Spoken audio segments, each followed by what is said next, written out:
What's going down, y'all? Go. So we're trying to get more of an understanding of how to really play this game. I like this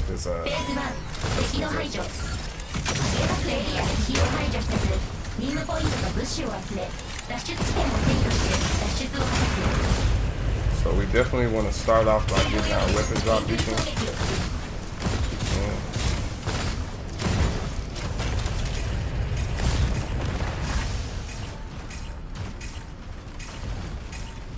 There we go.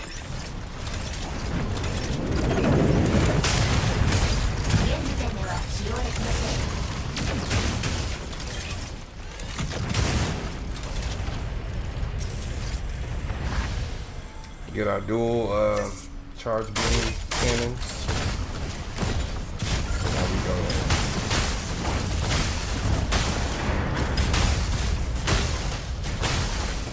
Yeah, these are like some of the best in the game. You just have to make sure you keep ammo on you. Beam auto cannons.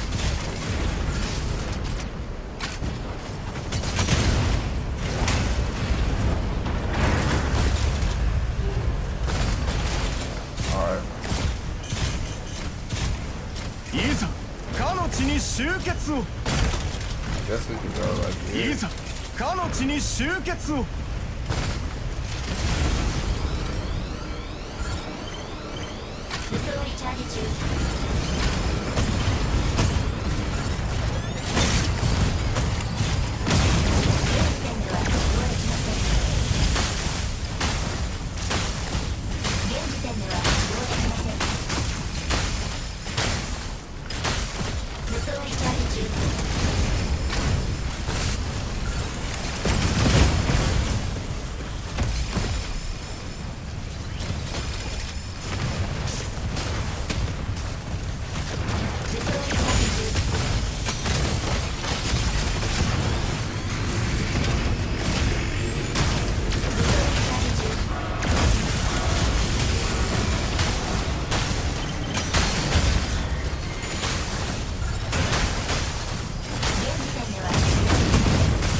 How's this thing targeting me from way over there?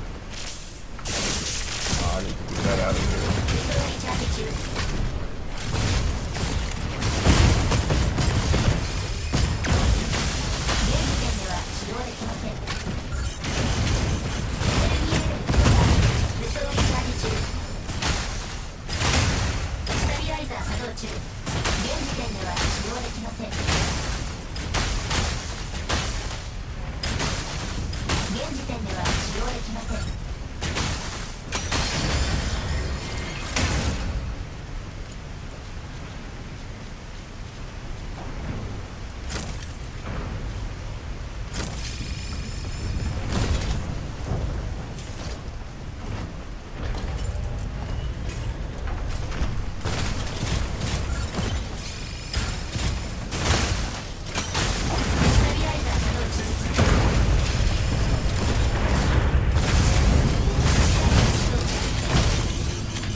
Right here.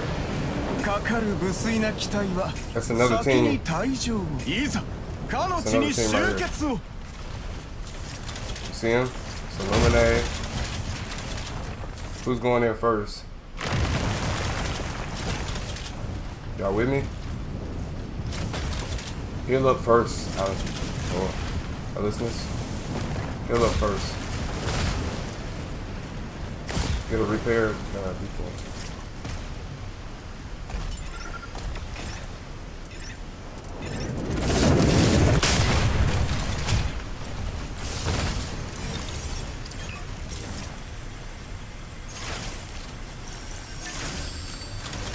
Alright, right here.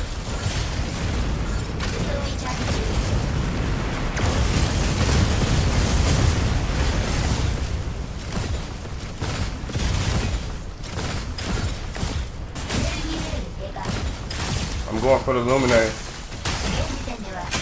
Dead. I'm going for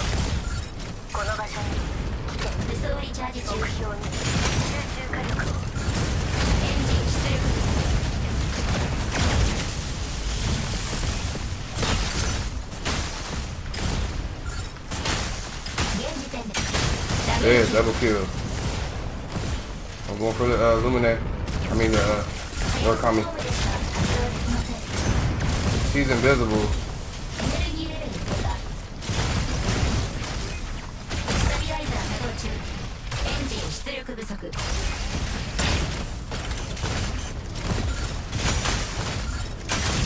Triple kill, let's go.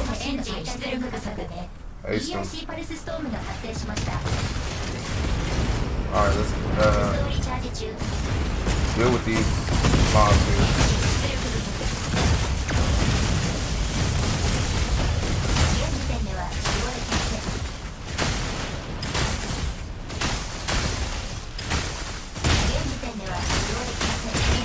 Nice. Alright. Be careful. We still got a lot of mobs here.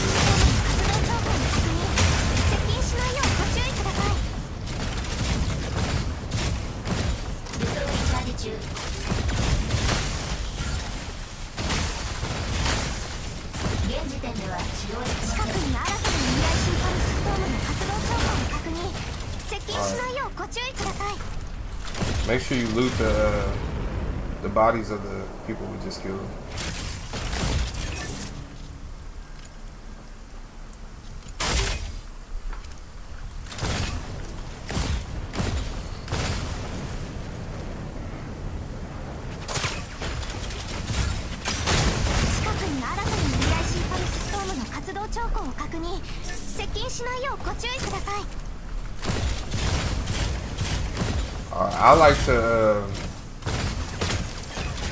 I like to extract at the first one. We gotta throw them there. Be careful. Alright, go this way. This way.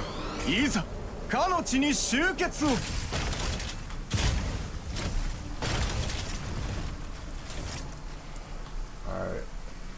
So I think the first extraction. Let's see where it goes first. Let's see. Hey. Everybody's literally gonna head that way. There's a ship right here off the coast. We can get some good loot. But that's up to y'all. Like, we can extract or we can go for the loot. There's probably not going to be anybody on this side of the map since we killed that team. But you can never be too sure. What y'all want to do? You want to go for it? We need to get some heals on Aquila. Here, let's see. Heal up Aquila real quick. I'm gonna get a deep one for you.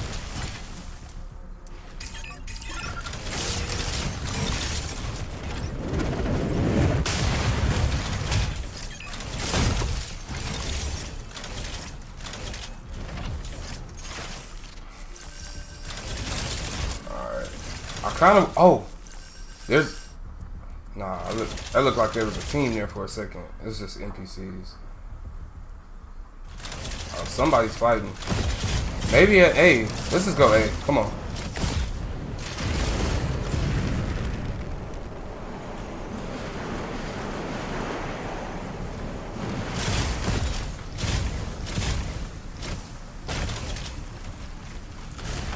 Let's see here. Yep, right here. かの地に集結を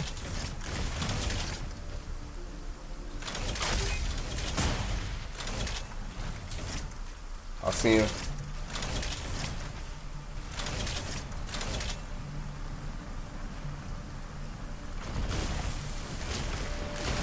You gotta be sneaky in this game too. It's like Fortnite. Yeah, right here.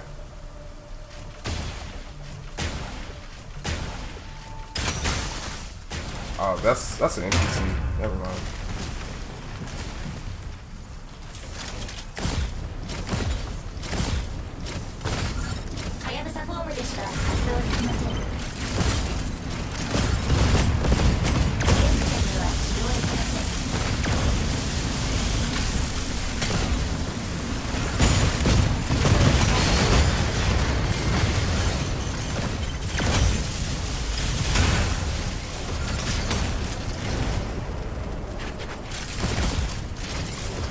Oh shit.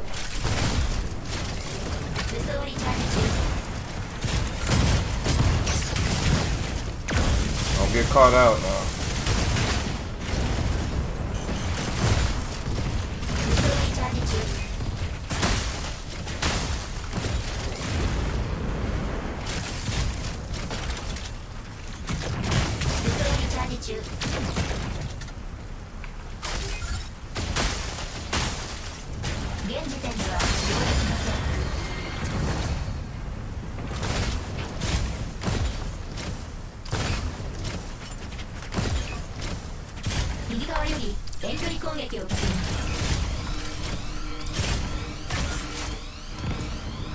It's a storm. Come on, let's go to A. A.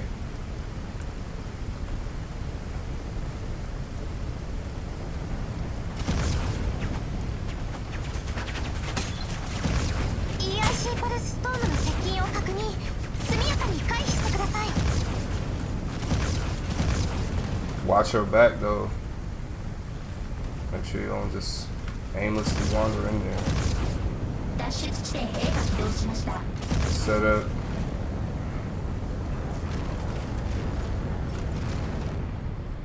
EIC パルスストームの接近を確認。速やかに回避してください。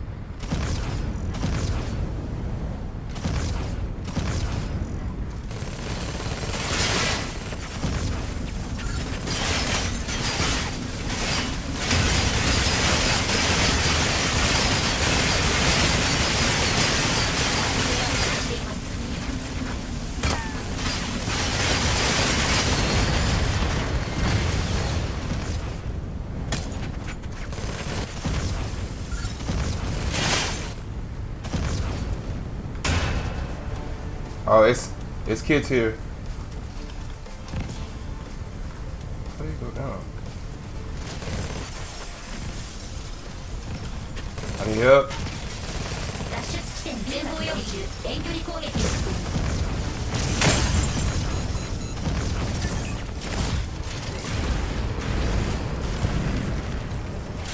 Hold up. Don't go in there. Don't go in there. Don't go in there. Don't go in there. Don't go in there.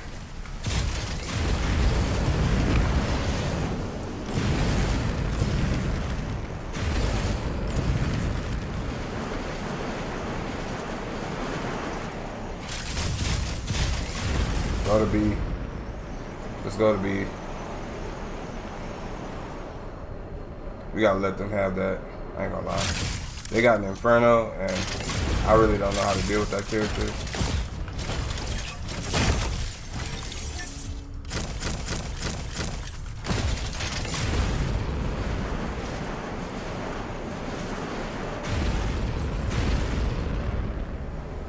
Go to B. They're not gonna extract their. They hunting.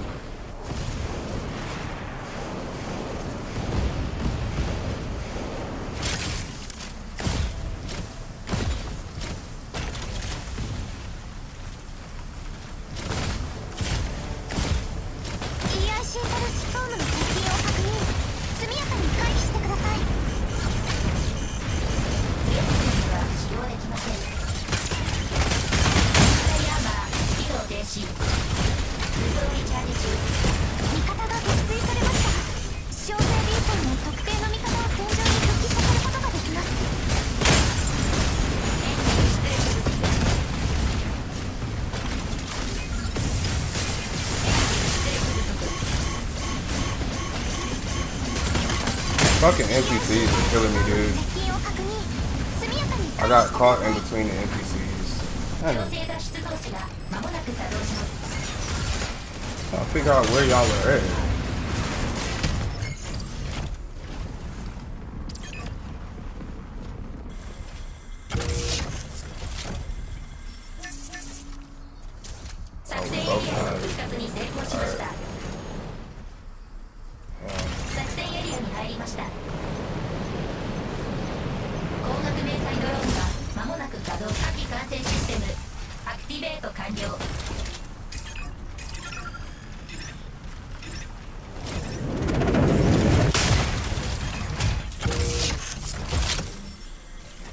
I don't know if he's gonna be able to loot me like how he wants to. My body's over here.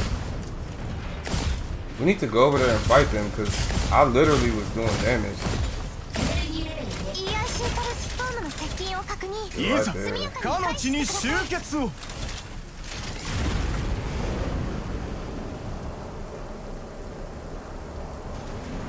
Fucking.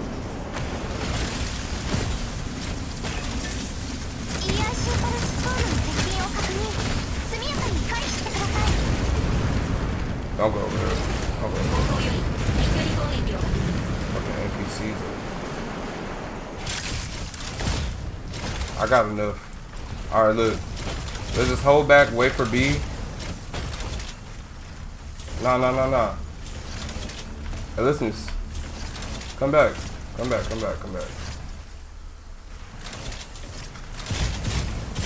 I don't want to die again.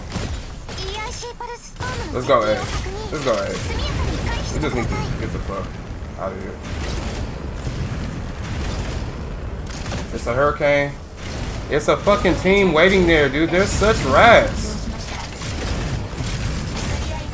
Ratty players is what you get in every game. Never seem to fail.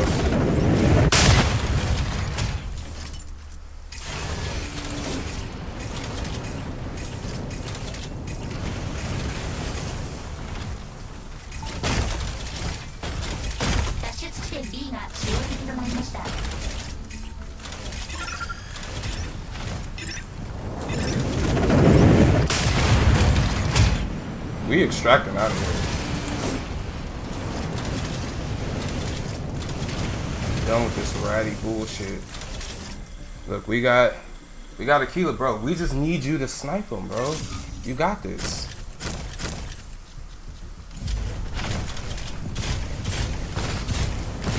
If you can get some tags on them, that's all we need. They're literally right above that ridge. Come on.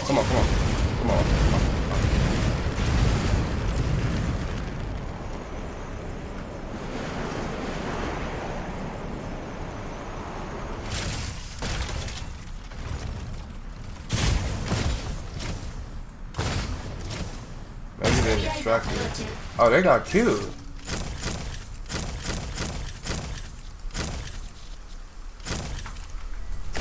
Wait, they died. There's kids that died over here. Right here. On me.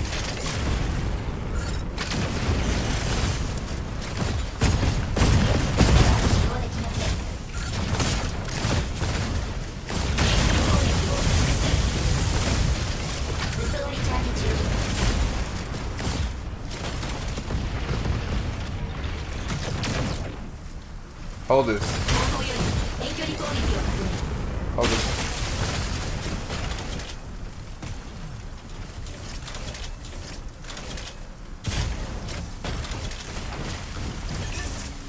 I don't have no sniper. Oh, I'm getting fucking sniped by a kilo.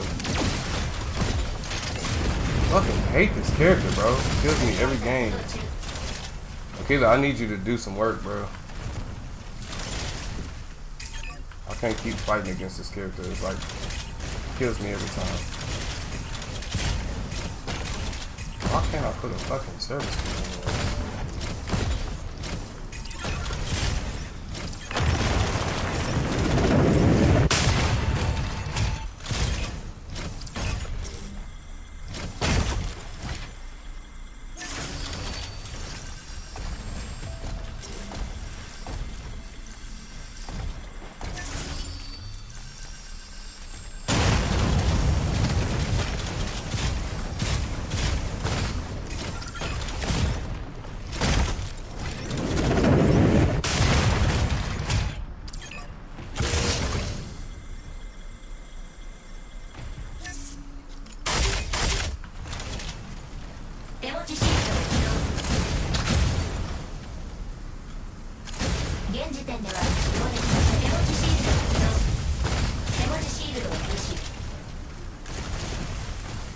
All I have is a sword.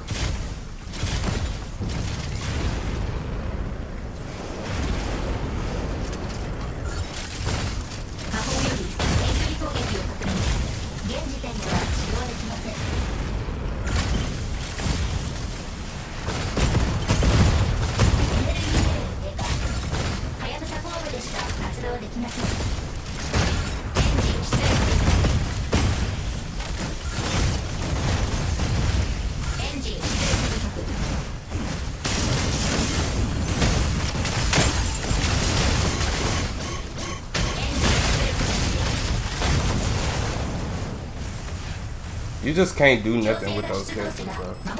You can't fight against them. Like, not close range. Look how much armor he has. He's literally gonna sit there forever, just chilling, bro. Like that. They need to work on the balance. That's one thing for sure. They're gonna have to work on the balance. Because the fact that he could kill me that quickly and he's that low, it doesn't make any sense.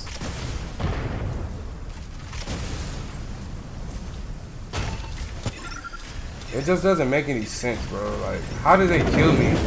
I literally do all that damage. And I go in there and get two tapped. What?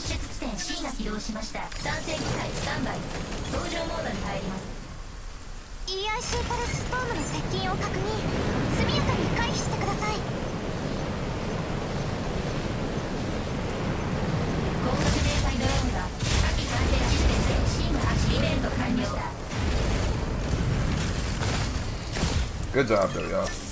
Y'all did work.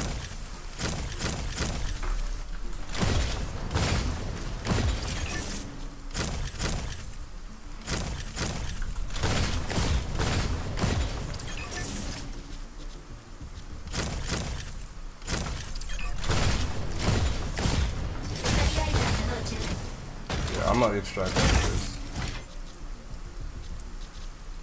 Damn. Kind of need these mods.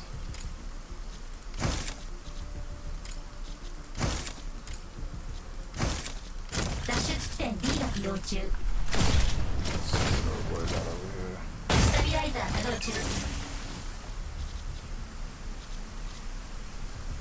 Oh, let's figure.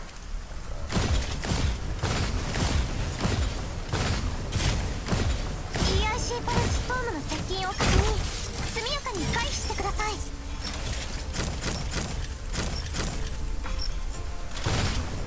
Good job, boys. Good job. Y'all are the real heroes of this game. EIC パルストームの接近を確認。速やかに回避してください。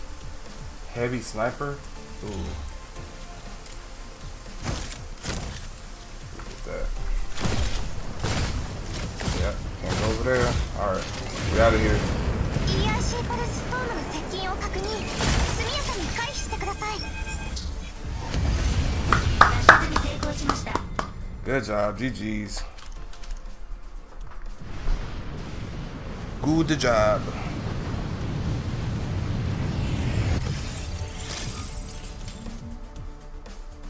Okay, I was doing some damage.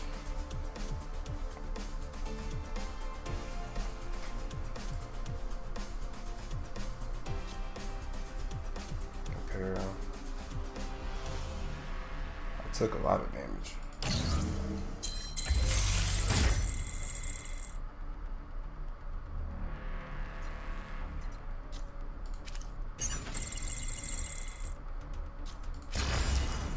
Okay.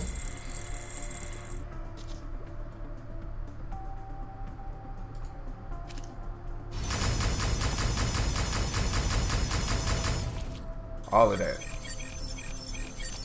All of that. And this one, it's a maintenance box. We can get something good out of here, hopefully.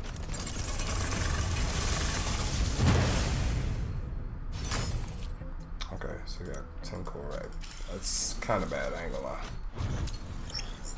Okay, so we got a lot of new mods and we got some new stuff that we can research. The heavy sniper might be one of them ones that I need to get. Or did I already get it? I need a Gatling gun. I thought I had a charge blaster in my inventory, but I guess I didn't. Heavy sniper. Oh, you need 2 of them. Oh, dang. Oh, I have to. I have to. Okay, okay. No. You absolutely need 2. Okay. I should have got the 2. I didn't know. Alright, cool. Well, I really like these, the beam autocannons. I ain't gonna lie. Those, for this character, because he's like such a fast-paced character, I think it works. I think it works. Let's go to the mods.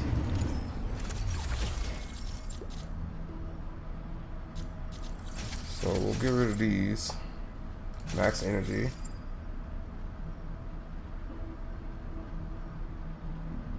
This is a good, yeah, that's cool. Fluid armor threshold. I don't know if that's a good one. That doesn't seem like a good one.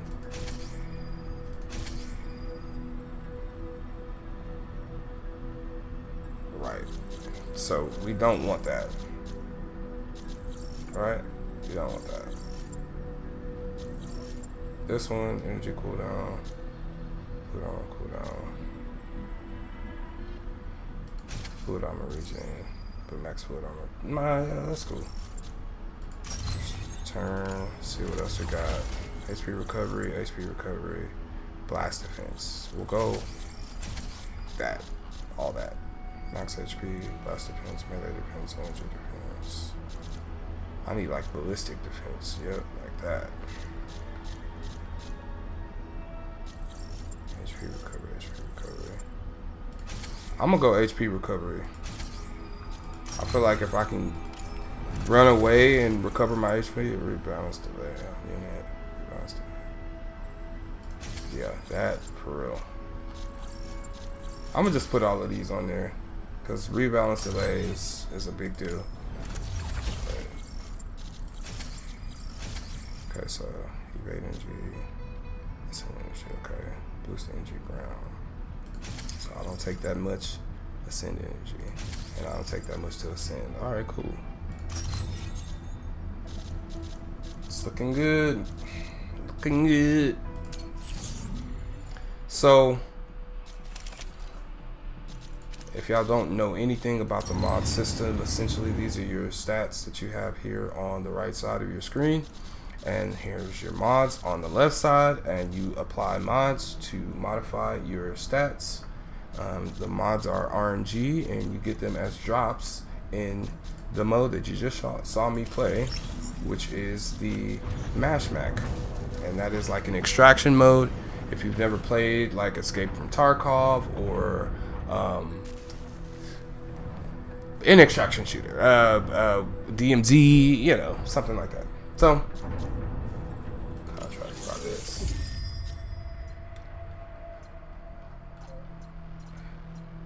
So what I'm trying to figure out, because I did see a video about this game that says the pay to win or the monetization system is actually really bad. I didn't really delve too much into it because I'm just enjoying playing the game. It is free to play, so obviously they're gonna have some type of way to make money off the game. But what I do think is that there are a few things about this monetization system that probably are gonna rub a lot of people the wrong way.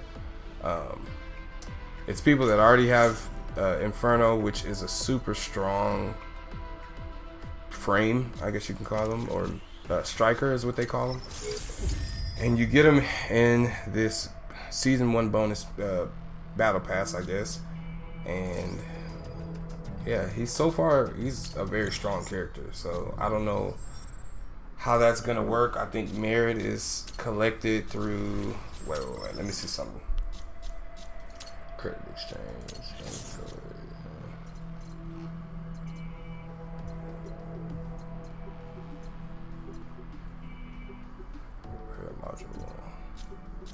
Let me see something. Rise. So I can upgrade that so it'll give me more health and it has more durability.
All right, y'all. Sorry about that. What we're gonna do?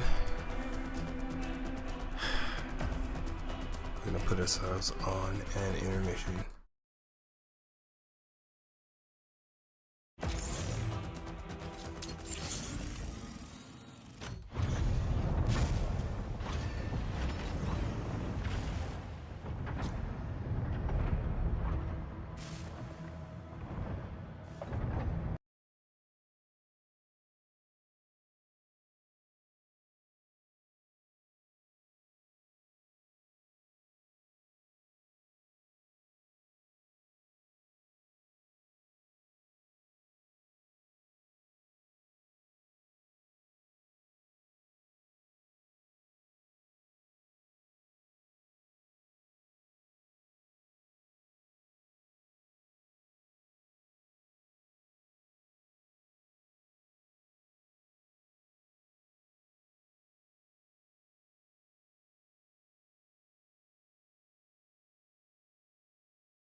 What's up, everyone? We are back for some more Mecha Break gameplay. We got a new open beta is upon us. Been around half a year since the last beta, so it's been a while. It's nice to have another chance to play the game, and we're getting pretty close to what should be the full release. They said spring 2025, and spring is a wide range, so it could be next month or 2 months or 3 months, I think, still would be considered being spring. But for now, I'm happy with what we got, and hopefully we'll get an announcement for when the full release is coming soon. But we are going to be playing Lumine this time, a striker that has been in all the betas that I participate in since the beginning, but I haven't really put a lot of focus on them, I haven't made any videos on them yet. But they are a fun striker, definitely the most support-focused of all of them. I think Panaka might be a little bit more support-focused now. In the last beta, they certainly had good support abilities, especially the shield, but they were also just really, really good at killing people. So you didn't always think of them as like a dedicated support mech, while Lumine was definitely thought of more that way. And Lumine, you know, the main weapon is the heals. You've got an AoE heal And then you've also got kind of your booster kit, which gives you fast energy regen, also faster movement. But then you can turn some of that over when you switch over to the damage mode. Your healing drones become damage drones that attach to enemies and deal constant damage. Your AoE heal becomes an AoE damage thing, which also travels through fluid shields like the damage drones. And that allows you to still not do a ton of damage, but it's constant and consistent damage, which when you're in an objective mode like this where damage interrupts everything, like you saw me doing to this Welkin here, it can be very effective, and I was able to stop him from getting the extractor for a bit there. Unfortunately, I did have to reload, and when I backed up when I was taking some hits from snipers, and then he was able to get it. But if I'd able to stay close to him that whole time, the constant damage would have kept interrupting him, and unfortunately the amount I delayed him was not enough.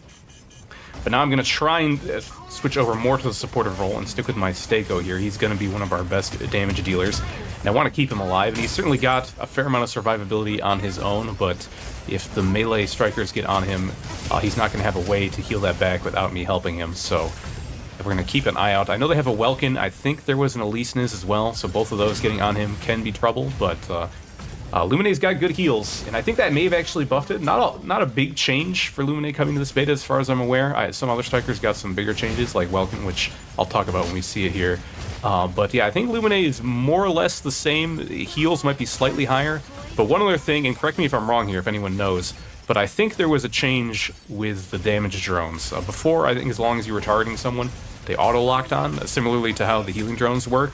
But now they actually shoot out like a projectile, so if someone dodges right as you fire it, it won't lock onto them. So that does make it a little bit harder to use, and it's especially tougher against things like Falcon. You're going to be dashing around a lot. But right there, friendly Stego, the point of his shield actually got me stuck underneath it as I was panic jumping there to try to get out of it. Thankfully, he seemed to have realized and he let me go. But yeah, you see I'm trying to fire these drones here. I got one stuck on that Sky Raider, but then I'm losing my targeting because of all these flares. And it's tough to get another one on him. The problem here is that they're not really going for it. You know, all this little damage would interrupt them from getting it, but they're interrupting us from getting it. But it looks like we did actually get the B point one while this is happening. But I'm going to back off a little bit, starting to get low.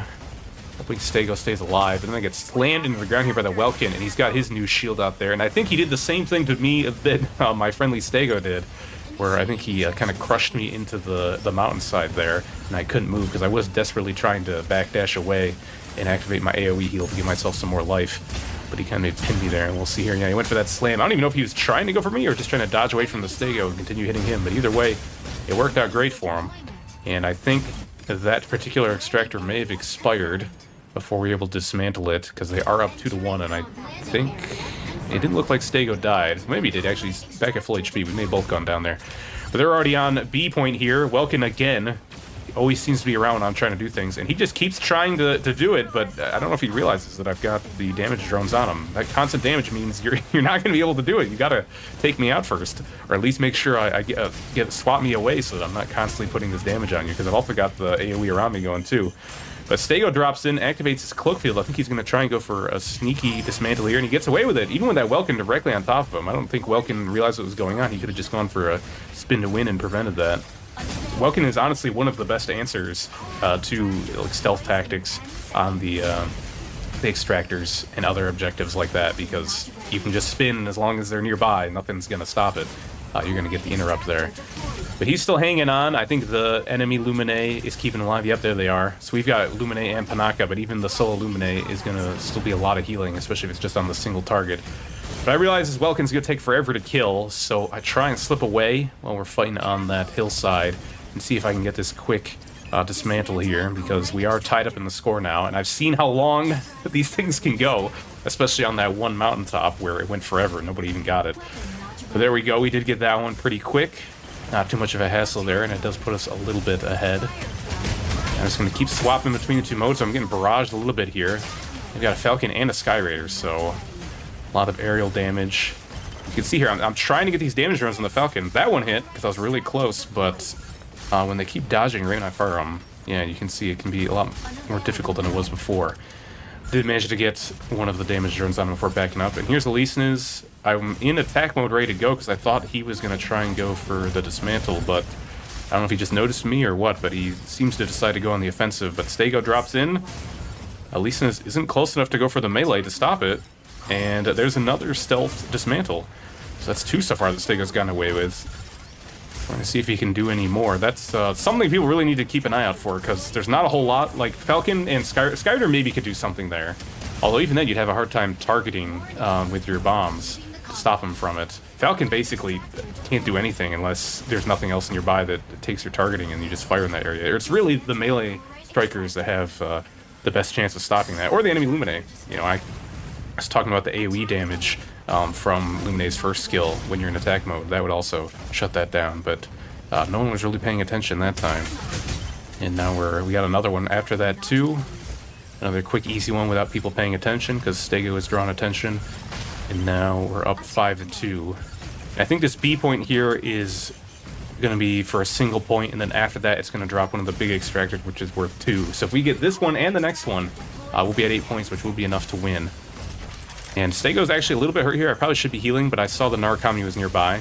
So I'm sitting in my AoE mode, and I was kind of confused here, because I saw the Narukami die, and it didn't seem like that was a clone.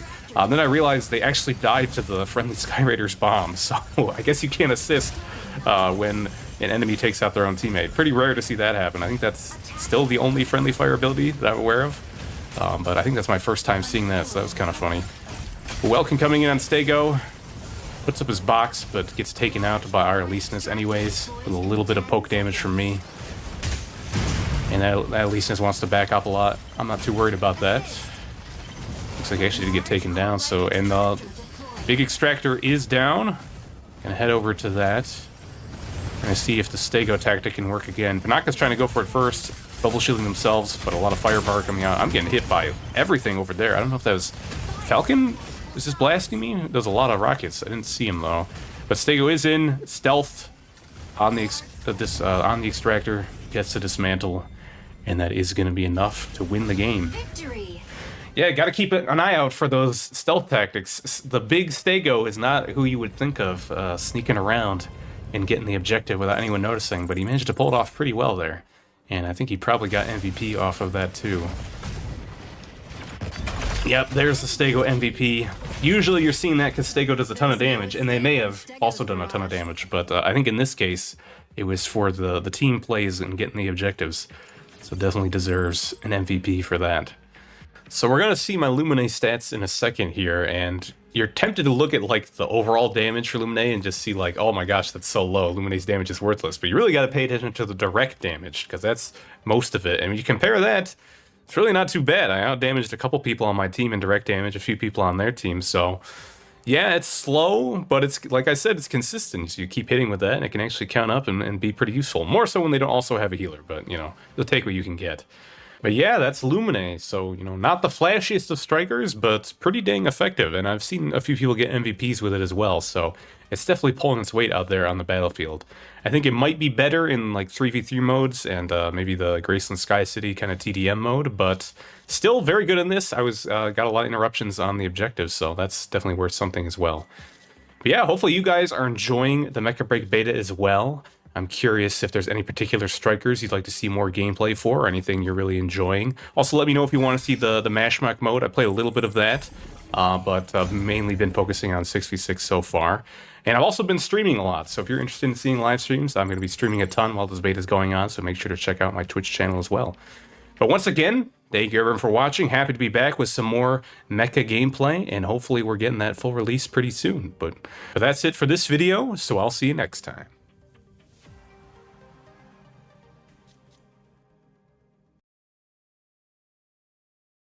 What's up everyone? We've got some more Mecha Break gameplay today, this time playing as Panther, the medium brawler striker, one of the 3 mechs in the game to have a melee attack, and the only one of the 3 to be entirely focused on melee damage. Aleseness and Welkin both have some ranged attacks at their disposal. The Panther is melee or nothing. You gotta get in and you gotta make it happen. And if you know me from my Gundam Evo days, historically I was not the best with the melee focus suits in that game, but it has been working a little bit better for me in Mecha Break. I've had a lot of success with Aleseness, Welkin, and even Panther, although I think this was the one that took me the longest to get used to. But part of what helped with that was that Panther got some changes coming into the current beta. In the previous beta that I played, Panther could only charge the Lance Pin attack while you were in a grounded state. So you had to launch it from the ground, and if you couldn't charge it and then land on the ground and launch it either. You could only start charging on the ground, and you had to release it while you stayed on the ground as well, which really limited how you could approach people with that and make it a lot harder to use against flying targets. You had to rely on your other melee attacks typically for that. Now you can charge that while airborne, which means you can land a pin attack just like that from pretty much anywhere, and then follow up with your other melee attacks. But the other change coming in this is, as you can see now, I'm out of energy, using my booster kit ability to recharge a bit of that energy right away. In previous beta, that was a kind of a one-time activation ability that would put you in a powered up state where your energy bar would keep refilling incredibly quickly, as would your shields. But now they changed it so it's, instead of being a one-time activation, it holds 5 charges, and each one of those charges fills up your energy gauge a bit, and also gives you back a little bit of shields. And some people, I think, preferred the previous way, but honestly, I kind of like the current way. I'm not as good with abilities that are kind of all or nothing like that, where you activate and then know you have to go sicko mode and take everyone out. This one is a little bit easier because it's like, okay, running low on energy, just pop 1 charge, and I know I've got 4 more. That 5th one might even recharge before I need it again. And it's a little bit easier to use there. And in fact, I could probably be even greedier with them than I have been in this match, where I'm letting my energy get lower than I have to, because like I said, recharge is pretty fast. But right now, energy not being the problem, health going low, even if I recharge some of my shield there was a sniper on me as well as the enemy Panther, and both of those are going to get through my fluid shields and hit that health bar directly, which was pretty low.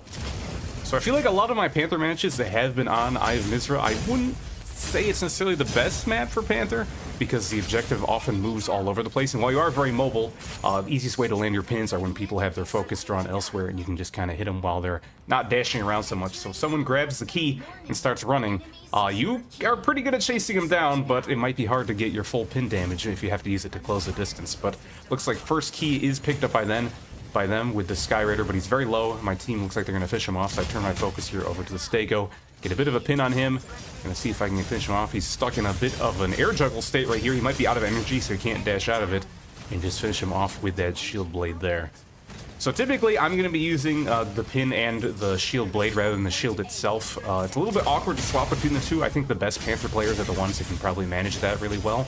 But for me, I mostly just want my blade out, because unless I'm dealing with a lot of melees, although I am dealing with a melee right here where the shield could matter, I'm typically just going to be using that blade. But you can actually charge your lance charge at the same time as having your shield out, so that is a good time to be defensive with that, and you can quick swap over to the blade after you land the pin to extend your damage.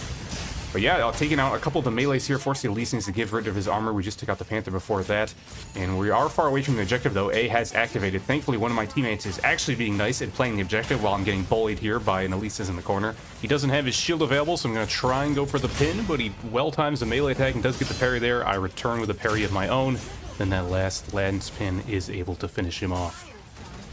And then I'm noticing a sniper shot coming from somewhere. Not sure if that was from the Sky Raider in the air or one of their snipers. They do have 2. They have an Aquila and a Narukami, so if I can find either of those, I can probably kill them pretty quick. But right now, I've been fighting with these other brawlers. And I pushed the Panther over. There's our Welkin, doing a good job, has the objective in his box. Actually pushed the enemy Panther right up to him, which could have been a bad idea if he was low on HP, but thankfully he's looking pretty healthy, so the 2 of us there was enough to scare away the Panther.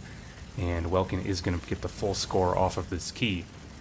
Now we're going to start positioning ourselves for B key coming up, but I see the Sky Raider in the air there. Going to close the distance with the lance charge.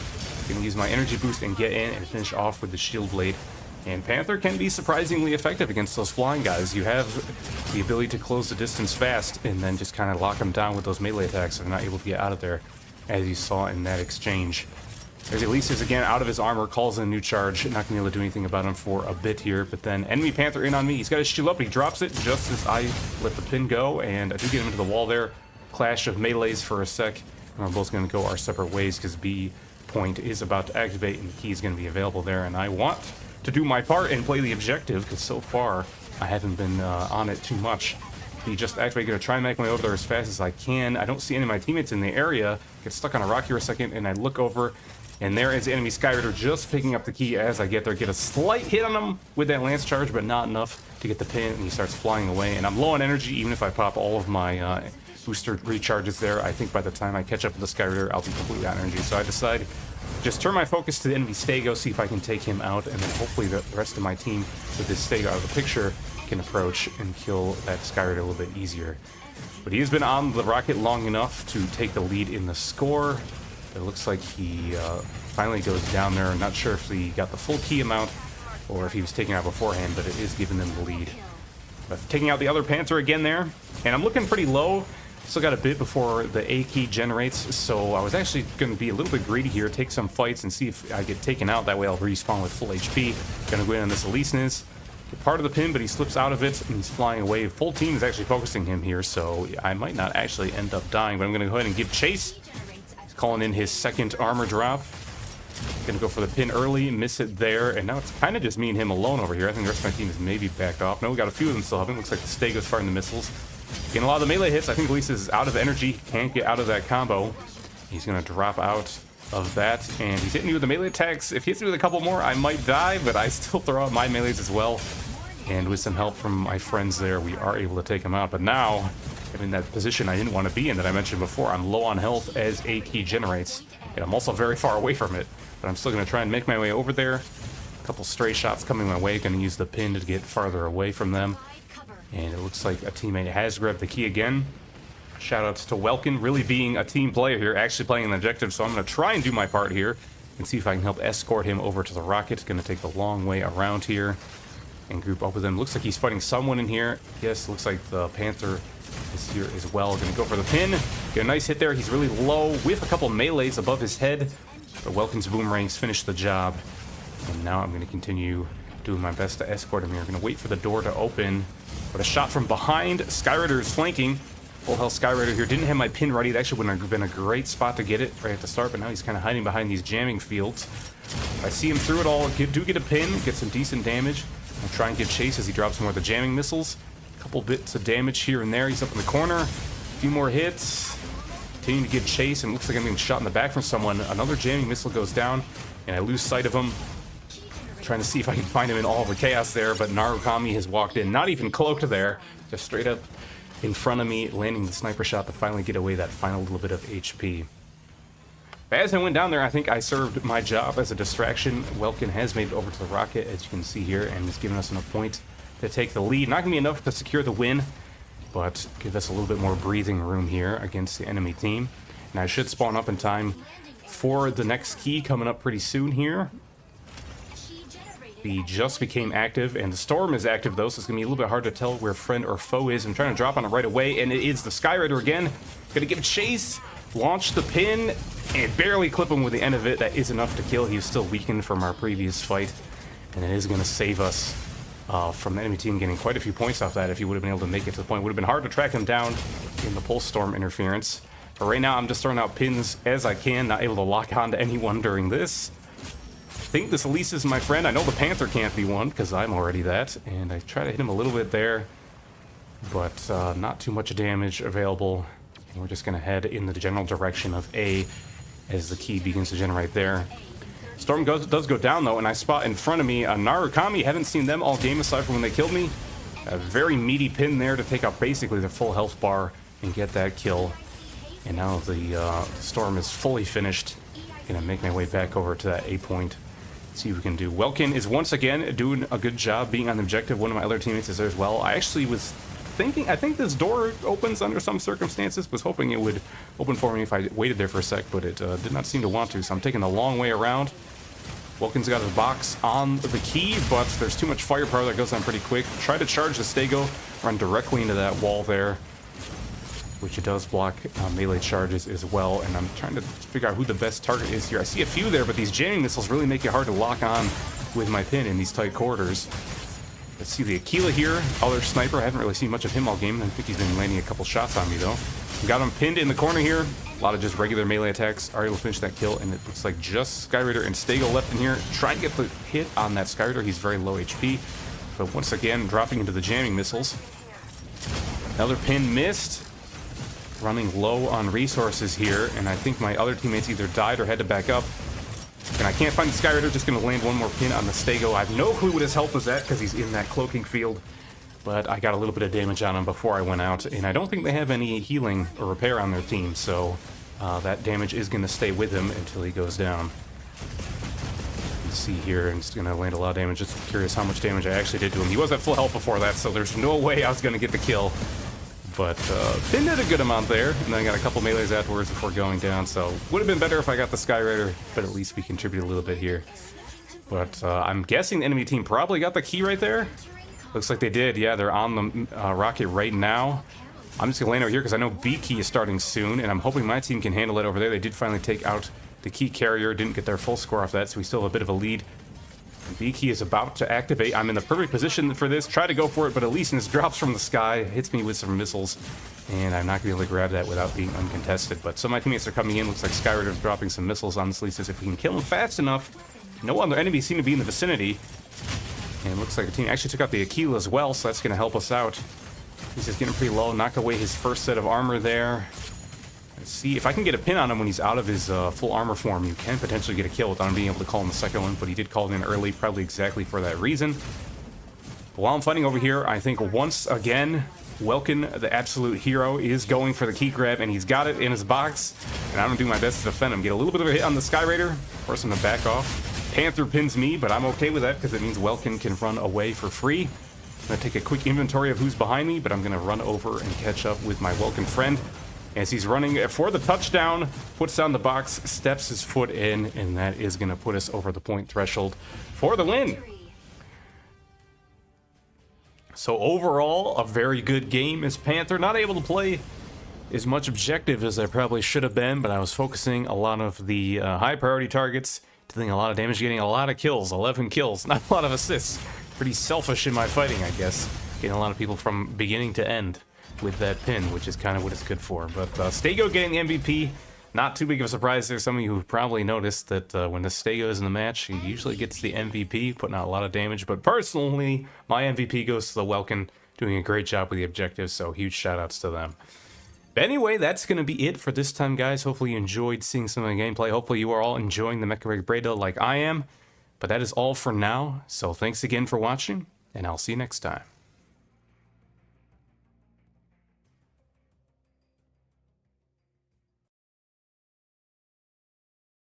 What's up, everyone? I've got something exciting to share with you today. Recently, I was invited to participate in the closed beta for Mecha Break, an up-and-coming mecha game, which I'm sure a lot of you will be interested in. And I was able to capture a lot of good gameplay and had a lot of fun doing it, so I thought I'd show off some of it to you guys in the coming weeks. And starting off here, we're going to be playing Elysius. This is kind of the beginner striker that the game starts you off with. It runs you through a lot of tutorials with it, but just because it's a beginner does not mean it's necessarily easy or bad. And it's definitely a lot of complexity to the striker. So this is this match in particular here is after I've had more than a few games under my belt, even with this particular striker. So I know a little bit more what I'm doing coming into this one on the final day of the beta. But we're going to be playing on Crowd Sinkhole. This map features the domination game type, which is pretty similar to similar game types in other FPS games that you're probably aware of. But kind of unique to this one is that it starts off with only the middle point activating. And you see that isn't quite activated yet, but we're going to have to fight over it, and then the side points will activate a little bit later, which kind of means that everyone's going to go mainly towards the center at the start here. We're already seeing some action. An enemy Sky Raider flying through the sky here over on the right side takes a couple sniper shots from one of my teammates. I'm able to finish him off with my energy autocannon, doing a little bit of damage there. Most of the work from my sniper. Now we're going to get in the middle here and go for some more damage, and I spot this enemy Hurricane up a little close, decide to go for some of my melee hits, and something unique to all melee weapons is that they pierce through shields and hit health directly. So you're going to notice that everyone has health bars. They have the white health and the green or red health if they're an enemy, and the white health is fluid shields, and that will recharge gradually over time if you're not taking damage, but the green health will only recharge if you have a healer on your team, and that's pretty limited. In this beta, we had Lumine, which is kind of the support striker, and then also Tricera, which is more of a tank turret type, but it does have some healing for allies nearby around it. So you may notice right there, it looks like I died not once, but kind of twice, and that's because Elysius has a special ability where once you die your first time, your armor purges, and you become kind of a weaker version of yourself, lacking most of your abilities, just kind of a weak machine gun type weapon, and then a weaker melee. But the first time you enter that mode, you can choose to activate an airdrop and call back in your full armor a single time for life, and that gives you access to all your abilities again. So usually I try and get a little bit of value out of the weaker version before I call in my armor drop again. It looks like right here I'm about to lose my full armor and have to purge again. I'm getting kind of pursued by the enemy Elysius, and there it goes. So this is my last life this time, just going to be the small form. I cannot call in another armor drop until I die, and it looks like the enemies are still coming in pretty close. But I'm going to try and get what value I can out of this little life. Like I said, damage is a lot lower when you're in this form, but melees do still pierce those shields, and the enemy team does not have a healer, so even that little bit of melee damage I got before I died couldn't end up mattering in the long run.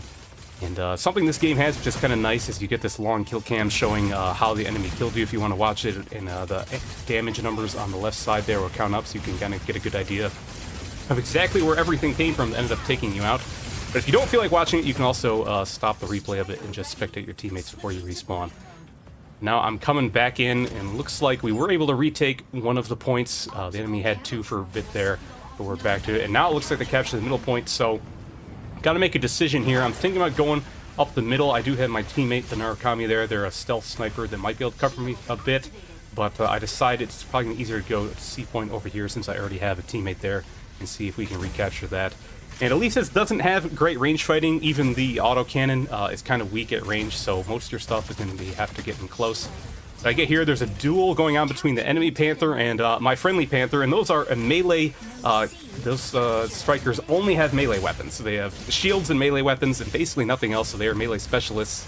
But I'm going to see if I can get in the melee action a bit here. But I spot the enemy Skyrider coming in.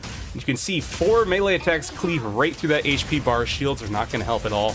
And that's especially satisfying because a Skyraider and Falcon are the 2 airborne specialty strikers, and they are incredibly hard to lock down, especially with shorter range strikers like Elysinus. So being able to jump up and land those melees when he got in a little too close was pretty satisfying. But the downside of melee weapon attacks is that they do use up some of your energy bar, and I was not managing my energy too well there. Fell down in the bottom of this pit and I have to wait to get out. But enemy Hurricane drops down on me.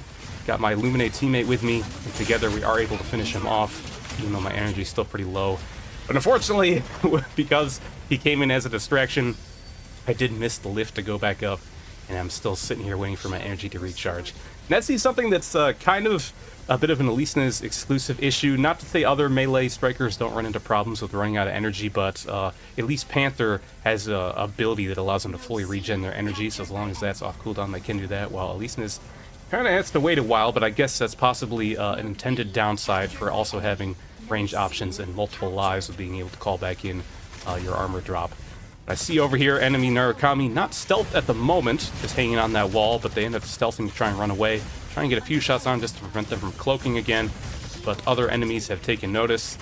Well, I'm getting a little stuck here. I've had to drop down, and enemy Panther's up on me. Gonna see if we have a melee duel. So something interesting with shield abilities, the blue shields, those are called complex shields compared to the white fluid shields, is that as soon as you use a shielding ability like that, there's a window that's, I think, around 2 seconds where you will parry melee attacks. So both me and Panther having shields like that, we could have done some parrying there if we're not careful. So that's something you have to watch for when you're fighting up close with your melee attacks. But Falcon has no shields like that, so just going to jump up, see what damage I can get, and then turn around as they fly away, see who else I can find floating around. And there's Hurricane over there. Hurricane does not have any melee options, does have a shield he can put up. You can see that shield directly in front of him, but he can't hold it up for very long. It's actually, the ability there is he puts up a shield and drops one of those decoys you can see floating around, those decoy shields that kind of take your lock on and force you to attack him. So he can parry if he's good with it, but he can't hold the shield for long. So if you just see him drop it, and if he doesn't have another charge available, you can go in for melees for free. And right now, I think he's probably out of them, since he's been dropping those decoys like crazy, using his splitter beams here to try and deal some damage. And that's going to hurt when I get in close on him, but I'm just trying to get as much damage as I can. Still got a little bit of life left on this, but he hits me with 2 shots, get pretty low, and decide to call back in my armor, and this will be the last time for this life. I was hoping to go and finish off that Hurricane now that I've got my full abilities available to me, but he looks like he slipped away. So I'm going to come back over here in the middle and try and fight the Panther. Get a melee in the back, but there you see, that was the parry. He pulled out his shield and blocked my second melee attack. I put in my shield here hoping to parry, but he actually whiffed the melee, and then he parried my follow-up melee because he got his shield out again in time. But teammate was able to finish him off. See Skyraider again flying around. Just throw some shots his way, but like you can see, I'm not doing much from range, so once he got away. But there's the Hurricane, he's back. He's got full fluid shields, but melee doesn't care about that. He had his shield up, but it went down by the time I got him with the melee, and that just cleaves right through his HP bar again and finishes him off. I haven't really talked about the last ability that Elysinus has. It's got the Gauss cannons, which is the 2 ability there, where you see the 3 charges above it. And That one's pretty good. It actually does stagger enemies on hit, so you can kind of stun them and maybe follow up with a melee or stagger them if they're attacking with your teammates, give them some a chance to get away. But if it misses, it does take a little bit to fire, so that's why I'm probably a little bit hesitant to use it, but that's something I could definitely improve my Elysian's play. Right here we see theirs floating in the sky. He's got his shield up, but poking away at it. It's getting pretty low. I'm thinking here maybe I can chase and get some melees, but I may have overextended. Sniper's on me, Skyraider's shooting me as well. And now we're back to small form once again, and this is all I've got. No more armor call-ins. So I'm gonna see what I can do. Try and sneak up on this Hurricane again, get some hits on. He turns around, gets that parry, drops that shield as well. I'm just firing away, and that is gonna be the end of my life. But the score is getting close to the end here. I think as long as we're holding 1 point, we'll be okay. But they've got 2 captured, and they might try and get this last one. I decided to switch over to Spectate just to see what's going on, and it looks like they actually did get the middle, but our Narukami stealthed over, capped the last point over there, and that was able to get us the win. So we pretty much more than doubled their score at the end there, but I think combat-wise, it was pretty even, but we were just doing a little bit better job of playing the objective. And at the end of the match here, it actually does show kind of a highlights reel of all your kills and stuff like that, if you feel like watching that. But we're going to see the MVP here was my teammate, the Skyraider, and that's not an uncommon sight in this beta. I think if you asked around, most people would agree that Skyraider is probably the best striker in the game, at least in this beta, so I'll have to see how that changes for the full release. But I was still able to come second place on my team, so I'm pretty happy with that performance. But yeah, that is some Mecha Break gameplay. Hopefully you guys enjoyed watching it. I've got a lot more saved up that I'll be showing off some of it, so let me know if you're interested in seeing that. But definitely excited for this game's full release, and I can't wait to play some more. So thank you for watching, everyone. Hope you enjoyed, and I'll see you next time.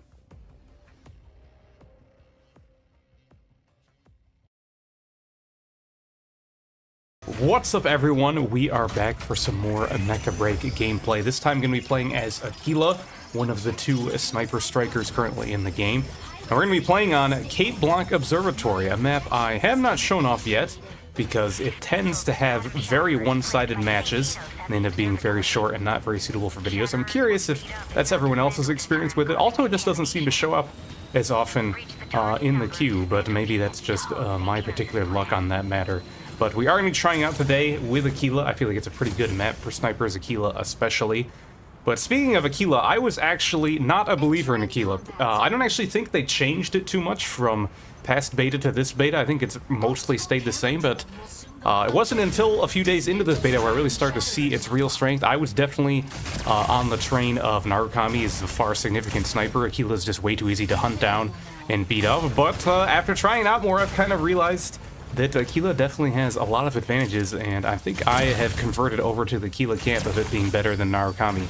And one of those reasons is the fact that you actually are incredibly fast. I guess I just never realized it before, but you have your regular movement, of course, so you can dash and move around like anyone else, but you can also activate your flight kit, which allows you to hover in space, but it also makes you faster while you're in there, as you're seeing right here. If you activate flight kit and then use your regular boost to move around, you are insanely fast. I think probably the fastest spec in the game. Maybe the melee strikers doing their melee charge are a little bit faster, because I think you can technically catch up to Aquila, but you're going to spend so much energy doing it that it's almost not worth it, I feel like, especially for Welkin and Elysianus. Maybe Panther can get away with it with the extra energy, but so far no one's really pushing me, so I am just kind of chilling up in the sky and taking these pot shots to the stego, doing a bit of bunny hopping there, dodge a few of my shots.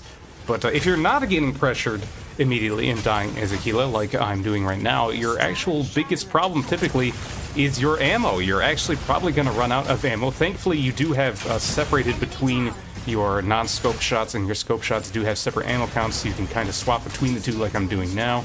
Going mainly for the unscoped shots while I wait for some of my scope shots to regen that ammo. But the scope shots are definitely the main ones you want to be going for. They do quite a bit more damage, and of course they allow you to snipe from a bit farther away.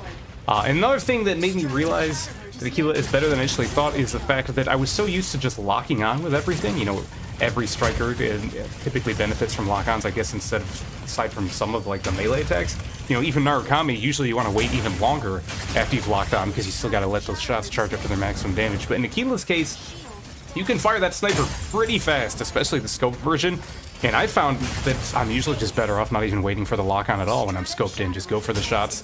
That means it's a, you know, you have to actually aim a bit more than I might be used to. So you will see me missing more shots than is normal for waiting for those scoped in shots. But it is the best way to optimize your damage as long as you aren't running out of ammo too frequently. So far, we've cleaned up quite a few kills. Already got an ace. Let's see if I can focus down that Inferno there. Deactivates his mobility kit, making it a little bit harder. So I'm just kind of switching targets to people I'm more confident I can land shots on. Lumina's not moving too sporadically there. It'll land 3 shots and take him out.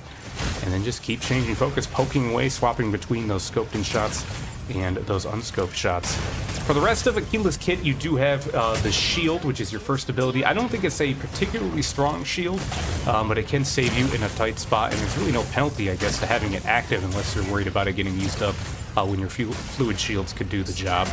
But in its description, it says it locks ranged attacks, but I could swear that when I've been a melee suit or striker and I've been attacking Aquila, that it does block some of the melee damage as well. So I don't know if that's an outdated tooltip or I just haven't been seeing things correctly when I've been attacking him. But either way, having a bit of extra bulk when you are far easier, even with the extra speed to attack than a Cloak Narukami, does help you out a bit.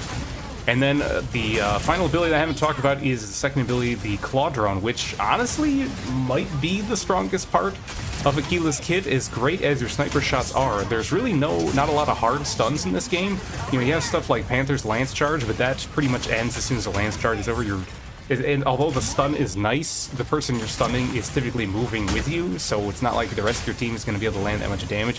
It's typically just to keep them stuck in the damage from that Lance Charge. But Claw Drone stuns for like 2 to 3 seconds, and it makes them very easy to hit. They just sit there and not much they can do, and your whole team can really just collapse on them. So especially good if you have your team coordinating a lot and everyone can deal with it. Also good for getting stuff off you in a pinch against the melee. So that's kind of a decision you have to make. You know, do you want to use it offensively to finish off kills from someone who might be hard to get away? Can you try and lock down that Panaka? Even if they've got their bubble shield up, you might be able to burn through that. Or do you just use it to protect yourself if a Welkin gets on you or a Panther or something like that? And that's kind of the choices you have to take. But you do have 2 charges for it, so you do have your options. Perhaps you can split it half and half. But so far I've used it to get, I think, just kills on that Alisnes and a Sky Raider once. So we've gotten pretty good value out of it so far. But for most of their team, it hasn't really been able to push us too much. Stego here on the ground, he's taking some shots away at him, getting some Panaka walls dropped on his head. It's low, but he activates the cloak. And I think the cloak cloud around Stego does either block completely or disrupt energy attacks. So probably best not to waste my ammo there, but I'm going to turn and take out that Sky Raider. And we only need 1 more point. This is going pretty fast, like this map tends to go. So I haven't been really doing much objective stuff. I tried early on and got stopped by the Lumine. And the rest of my team has been doing a great job of it, while I'm just up here fragging and getting as many kills as I can to clear the space. Cleared out 1 guy on the ground. It's Hurricane in the sky, trapped in a Welkin box. I don't think he's going to be able to disrupt anything. And we're taking shots at him in the cube. We do get that final dismantle, and that is going to be the match. And ended up being pretty quick, like I said. Overall, very dominant. Sometimes you get those more even matches on this map, but not as frequently as you might like. But we were able to get the MVP, so pretty happy with my Aquila performance. But since this was such a short match, I think we'll go ahead and jump in and show a second one as well. Do a bit of a double feature this time, because I did want to show off the new map, but I don't want to end in such a short amount of time. So we'll go ahead and hop right into that game.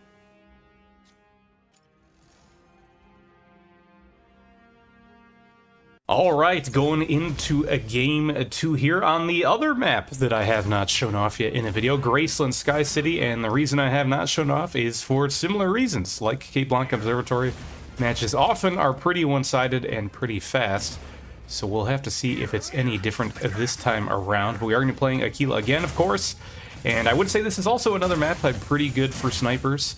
Not necessarily this first variant, though. Graceland Sky City does have 3 different layouts. I think it always goes in the same order. I think this map version is always first. And the reason it's not as good for snipers is that you have this giant building in the middle.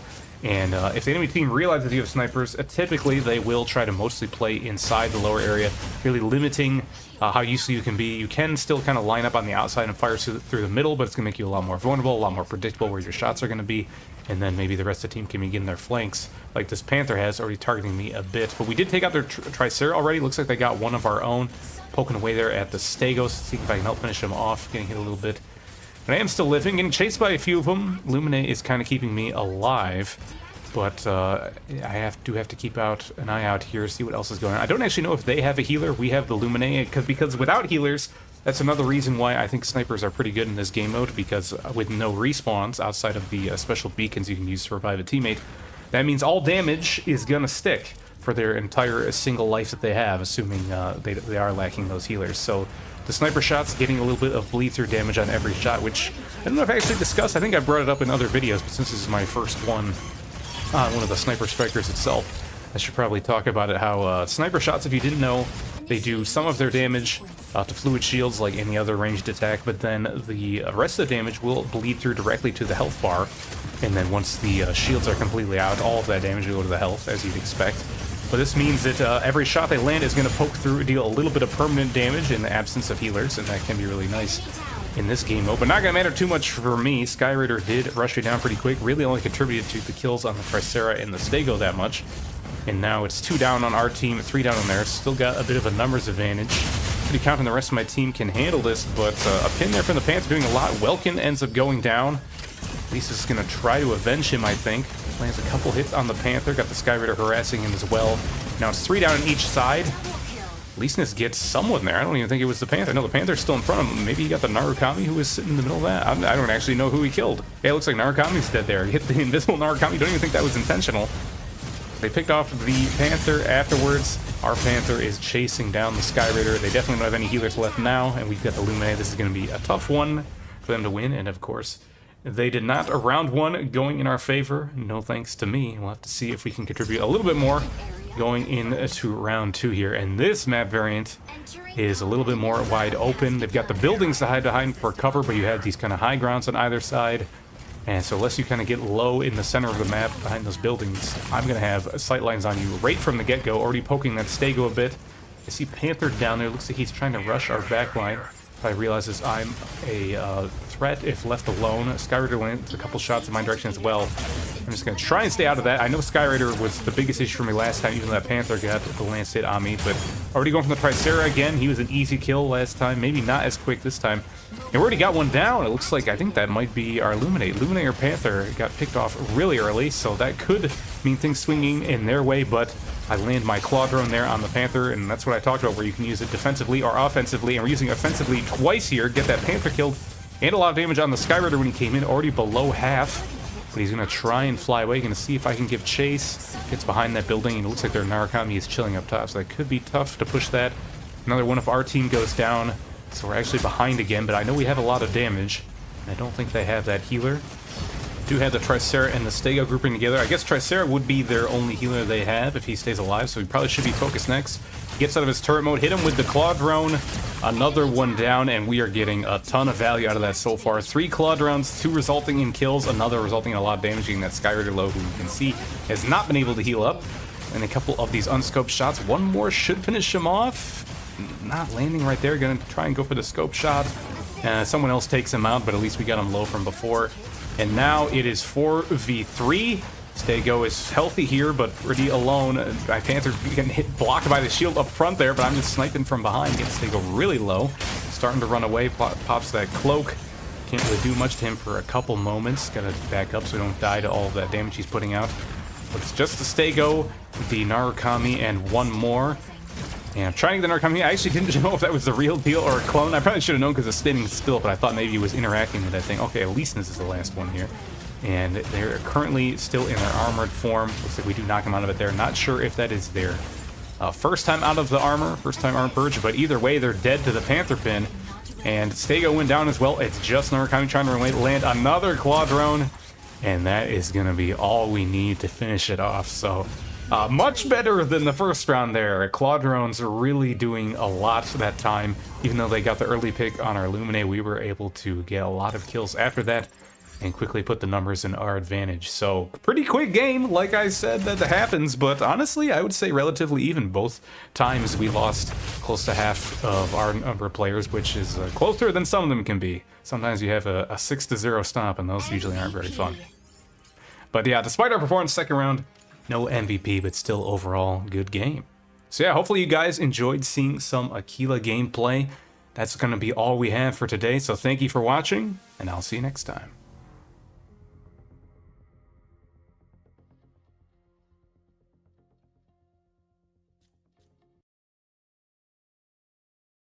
What's up, everyone? Back today with some more Mecha Break gameplay from the closed beta test. This time we are going to be playing Sky Raider, a striker I hinted at in the previous video about being very strong, and I would say the strongest striker in the closed beta. And obviously that could change by the time we get the full release. I'm sure they saw how well it performed in the closed beta and they're looking to change it, but we're still playing with it in its strong state right here. And we're going to be playing on a different map this time, going to be on the Mercury Shipyards. Previous map that I showed had an objective more akin to the domination game types from other games. This one is more similar to Payload, but it has some neat differences as well, which I'll explain as the game goes on. But I am playing here with my friend Exio, who was a fellow Gundam Evolution player who also got into the closed beta test, and he did also upload at least one video so far for the Mecha Break beta. He might be uploading some more, so I'll include a link to his channel if you want to check that out. And then we're also playing with one of his friends, Takoa. And I think this was only his second game, second match since booting up Mecha Break. He didn't have a lot of time to play earlier in the beta time period, so he was a little bit new to it, but we were throwing him into some tough matches since Exio and I had been playing for a bit more. But he performed pretty well, all things considered. But starting off here, I'm already trying to establish air dominance, fighting the enemy Sky Raider and taking him out pretty quick, getting right behind him and making that a very easy dogfight for me. But I did say I was going to talk more about the objectives. So far, you can see both at the top of the screen, both payloads have stopped at 5%, and that's because if you can look on the tracker there's those dots in the middle, and as they go along, there's certain points where the payloads will get stopped, and once the first one reaches those points, it'll be stuck there, and the other one has a little bit of time to catch up. And I think it's 10 seconds until a point will activate, and you do kind of a king of the hill fight over that, and the winning team of that point gets their payload to push forward about, I think it's like 8 to 10%, may actually differ depending on which one it is. I think this first one doesn't push it as forward as far. But even though I established that early air dominance and had a lot of free reign there, the enemy team fought harder for that point, so they did get that early boost. And you can see they've got a good 6-7% on us going towards the next point on the list. So I'm still going to be doing my best to just clear out enemies from the sky. That is a downside of Sky Raider. As good as it is, you're not too great at fighting over objectives, especially like this one. Domination probably a little bit better because if you fly across the map and get to an area it's a bit safer, you can be okay. But right there, I tried to hop on the enemy payload because the thing is, it's different than other ones where you don't have to just stand in the area of it. You actually have to stand on top of it. And it's if you stand on top of your own payload, it will go faster. They move forward automatically at a certain speed, but having one person on it, like I am right now, will make you go faster. But you can also stand on top of the enemy payload and cause it to go in reverse. So right now, I think we had people on both, but I was forced off of ours. This Aquila, the flying sniper that the enemy has, is going in on me, and that is one of Sky Raider's main weaknesses. It's a shared weakness with the other flying striker, Falcon, is that you're pretty weak to sniper shots because I don't know if I explained in the last video, but sniper shots have a special property where, kind of like melees, melee attacks fully pierce the fluid shields, the white health bar, but sniper shots partially pierce, so they'll do probably, I want to say it's around 70 to 80% of their damage will go to shields, as long as you have the shields to take all of that damage, and then the remaining percent will go directly to your green health. And actually, Sky Raider has interesting property where if you charge your primary attack, and see, I used it right there. It actually will also have sniper rifle properties and will partially pierce through the shields. If I just do the regular fire, you'll see I do like the 2-round burst. Right there, I've just been doing the charge shots because I generally try to go for those if I can. Right there, this guy's got no more shields left, so I am going for a charge shot still to get that kill, but I probably could have just hit him with the regular shots since he didn't have that anymore. There's another advantage for Sky Raider. But we're starting to get towards the second point here, and this is an awkward part of the map for flyers because we're inside of a building. I can still kind of fly in there, but it does get me lower to the ground, which can be a lot more risky because Sky Raider is tankier than the other flyer, Falcon. They both have a similar weakness to like sniper rifles, but Sky Raider is a bit tankier against pretty much everything else. But you don't both die pretty fast to melee attacks still, which is hard to pull off since you're going to be so high up in the sky. But in this area in particular, if I try and get in here and contest the point, if they have a melee that wants to come in and hit me, they could take me out pretty quick. But they've got this Tricera, who's kind of the turret striker, He can set up here, activate his shields, and he can't move while he's in that turret mode, but he's very tanky. And even with all of us shooting him, it took a while to finally get the kill, and we were able to cap that point first. And able to get our cart with a little bit of a lead. I'm like 7% now, but yeah, Tricera is very good at playing objectives, and we don't have one, and they do, so that is going to cause some trouble for us as we go on. But speaking of Skyraider's other abilities, aside from the flight ability, which is kind of the main one you're going to be seeing most of the time, typically I try and stay in flight mode as long as I can. Skyraider is just way better when you have that extra speed and extra height on your enemies. But you do share your primary weapons in flight mode and out of flight mode with the charge shot. And the burst fire from the energy autocannon, but you also have your secondary fire, which you can see right there, that like kind of electric orb that's going around on the ground. You can launch those missiles both in flight mode and out of flight mode, and that is an AoE damage thing that does a lot of damage if the enemy stays in it, but they can move out of it and reduce some of the damage you're dealing to them. But also does friendly fire, so you can hurt yourself with it, and you can actually hurt your teammates with it, and I think it might be the only ability that has that property. So Skyraider is alone in the potential to accidentally grief your team if you're not careful, but hopefully they see that coming and you can be careful where you're placing it. But since they're all grouped up on their cart over there, I'm trying to throw them out, but I think I was actually doing a bit of damage to my teammate there. But decided to take some shots out of flight mode, and they noticed me and started firing back, so I'm going to take back the skies and give my shield a chance to recharge. But the final ability is the third one. There you can see I have 2 charges of it, and that is a missile ability, and it's kind of interesting. You don't fire the missile directly at the enemy. It kind of launches and hits the ground, and then dispenses smaller missiles that fire out of it. So usually that's better against grounded targets, but I think if flying targets don't get too far away, those missiles will still fire up and be able to reach them. And I said final ability. I guess I didn't talk about the first ability, which can, I think along with the missiles, can only be used while you're in flight mode. But you see a bunch of kind of smaller energy orbs compared to the one I talked about before. Those ones, I think they do a little bit of damage, but not as much. But those are kind of a distraction technique. They'll affect enemies' lock-on abilities if they get hit with it. And also, I think it blocks energy attacks go through it, so that's pretty good at trying to get snipers off your back. You can either fly in close and drop it in on them, so they can't target you, or if you're just flying away, you can drop them behind you, and that'll kind of provide a little bit of a shield for those attacks. But we reached the final kind of King of the Hill point, and we did win that fight, but the enemies are grouping up on their cart again to try and catch up to us. I've still managed to stay alive this whole time, thanks to us having some sort of heals, but I spot the enemy Aquila again. Gonna try and take him out. As I mentioned, those snipers can be a big trouble for the flyers, since they can get through your shield, and the flyers are pretty weak to their types of weapons. But also, if you get up in their face with your superior mobility, it's hard for them to really lock on with their shots and get the damage they need. Kilo trying to fly away there, and I do take him out. And I'm trying to do what I can to get as much of this disruption onto the Tricera when he's on the cart, just so my allies can get in without as much fear of damage. And also myself, so I can fly away without getting gunned down by him. We were able to take him out there, but he was actually jumped on top of our cart to try and delay it while his teammates are catching up. And while so far I've been able to dominate the skies a lot and just the battlefield in general, getting a lot of kills, the enemy team is doing a really good job of playing for the objective. Either their Tricera, they also have their Hurricane using all these shields and these distraction drones to take priority of my lock-on and making me miss a lot of my shots.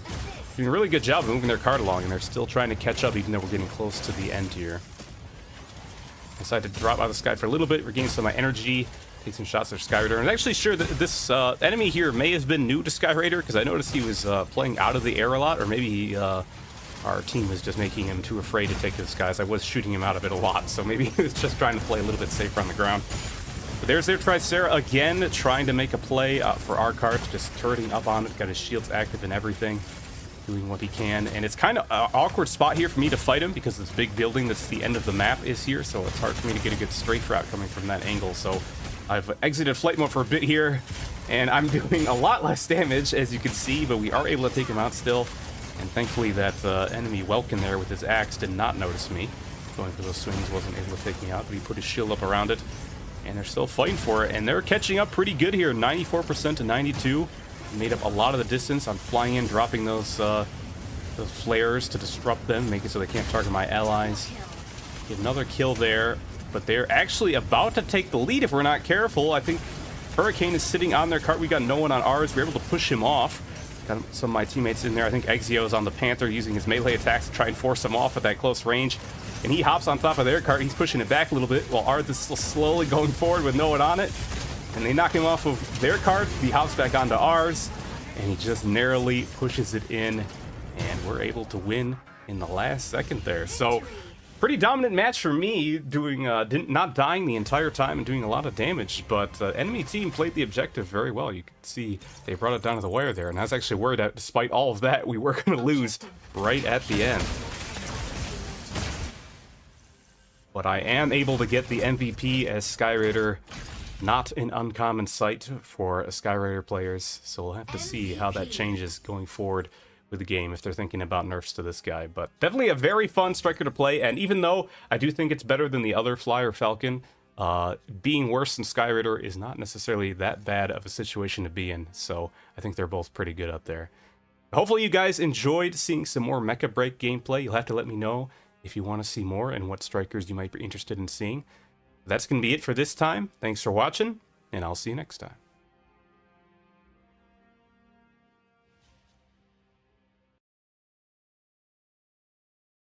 What's up, everyone? We are back for some more Mecha Break closed beta gameplay. We're going to be playing as Falcon today, the other flying striker mech available in this beta. And we're also going to be playing on Crop Sinkhole again, the domination map. And this will probably be my last video for this particular beta of the game. Of course, I'm going to be interested in showing off more when I get a chance to play more of it. But this will probably be the last one for now. And I did already show off Skyraider. I noticed people in the comments were saying it was pretty evenly divided between whether they wanted to see Skyraider gameplay or Falcon gameplay. And I think it was actually slightly tilted in favor of Falcon. But I decided to show off Skyraider first because I felt like with how much I was talking about how strong it was, I need to give you a good frame of reference of that. But Falcon was actually the first flyer I tried out myself. And I did like them a lot even before I got my hands on Skyraider. So we're going back to Falcon, show off more of them, and perhaps show off some of the differences. One of the main ones being, as I talked about, Skyraider is actually fairly tanky for being how mobile it is and how much damage it deals, and Falcon is not. Still got the very mobile, still got a lot of good damage, but you are not tanky at all. You've got E-rank defenses and everything except Blast, which we have C-rank defenses, so you can survive an explosion in the face a little bit better than the other things, but even then, not super great. And you can already see 2 sniper shots from, I believe they have the Narukami cloaked up near their spawn area, hit me twice, and I'm about to die already. Third shot comes in, narrowly dodge it. I think there's one more there, but I'm slipping around, jumping and diving down to the bottom of the map, and I do manage to survive. I think one more sniper round would have finished me off there. I've got my shield starting to recharge, so I could be okay. And I spot the Narukami up there. Doesn't look like they're cloaked at the moment. I start firing away, launching all my missiles and my autocans. They dip away. They activate their cloak the first time, but I managed to see them. I'm still focusing in on them. And they've disappeared once again. Spot them falling down. And Falcon actually does have an ability to help deal with this. I've got my recon scan, my first ability, and I've been saving it for now because I keep spotting them. But I finally lose sight of them. I activate it right now. You can see that ping going around, and that reveals them while they're cloaked and does allow me to finish them off. So while Falcon is very vulnerable to those sniper shots, you do have a little bit of a counter if you can get up in their face with that recon, making it so that their cloaking ability is useless. And it also allows you to avoid decoys like that Narukami puts out to help with their cloaking, and like Hurricane does with their decoy drones. When that recon scan is active in an area, your targeting will automatically focus on actual enemies instead of those decoys, which can be helpful. It is kind of interesting though, because you might think with how mobile Falcon is that recon ability would maybe just like apply to you and augment your vision for a certain period of time, but no, it applies to an area where you activate it. So sometimes if you're not careful, you might activate it and then fly past the area where you actually used it and not get the full advantage. But it is nice because it does help your teammates as well. So if you're able to drop it on a Hurricane with all their drones up, or that cloak Narukami like I did before, that will be able to help your whole team see through those, and maybe you can take them all out together. But in addition to that recon scan, I also have the low caliber autocans, which you can see like kind of that machine gun fire that I'm firing all the time. That does a pretty good amount of damage. It fires very fast and also has basically permanent upkeep. It does have an ammo count, but when it runs out, it reloads in, I want to say, like a second or even less. So you don't really have to worry about not having some damage available for any amount of time, which is something Skyraider does have to worry about because you kind of forget your maximum damage amount. You usually want to charge up your shots, and that can take a while. And if you don't charge up your shots, you might actually run out of ammo, and it takes a bit to recharge some attacks. So Falcon doesn't really have that problem. And in addition to the autocans, you also have 2 different types of missiles. You have your right-click ability, which is kind of the low-power missiles, which I think it's around like a 6-second cooldown, and it fires out a barrage of them, so you do get a lot of value just for a single charge of it. And then you have the heavy missiles, which is the third ability, which can store up to, I think, 6 charges of that, and you can only use that while you're in the flight mode, but that does a lot of damage and will track in on enemies. So you kind of have all of your abilities on relatively short cooldowns or fast recharging, so you can really dump your damage really fast when you get on someone, and it all comes back relatively quickly too. So I guess that would be kind of the big upside of Falcon vs. Skyrider, is just that you have constant damage even if you're not hitting quite as hard. So if you are able to stay on someone and you don't have to kind of strafe, turn around and hit them with another strafe, if you just kind of stay on their back and keep dogfighting, your damage output might be higher, but you are still going to be weaker overall in those defense categories, at least for now. So we'll have to see how they adjust those things going into either the next beta or the full release.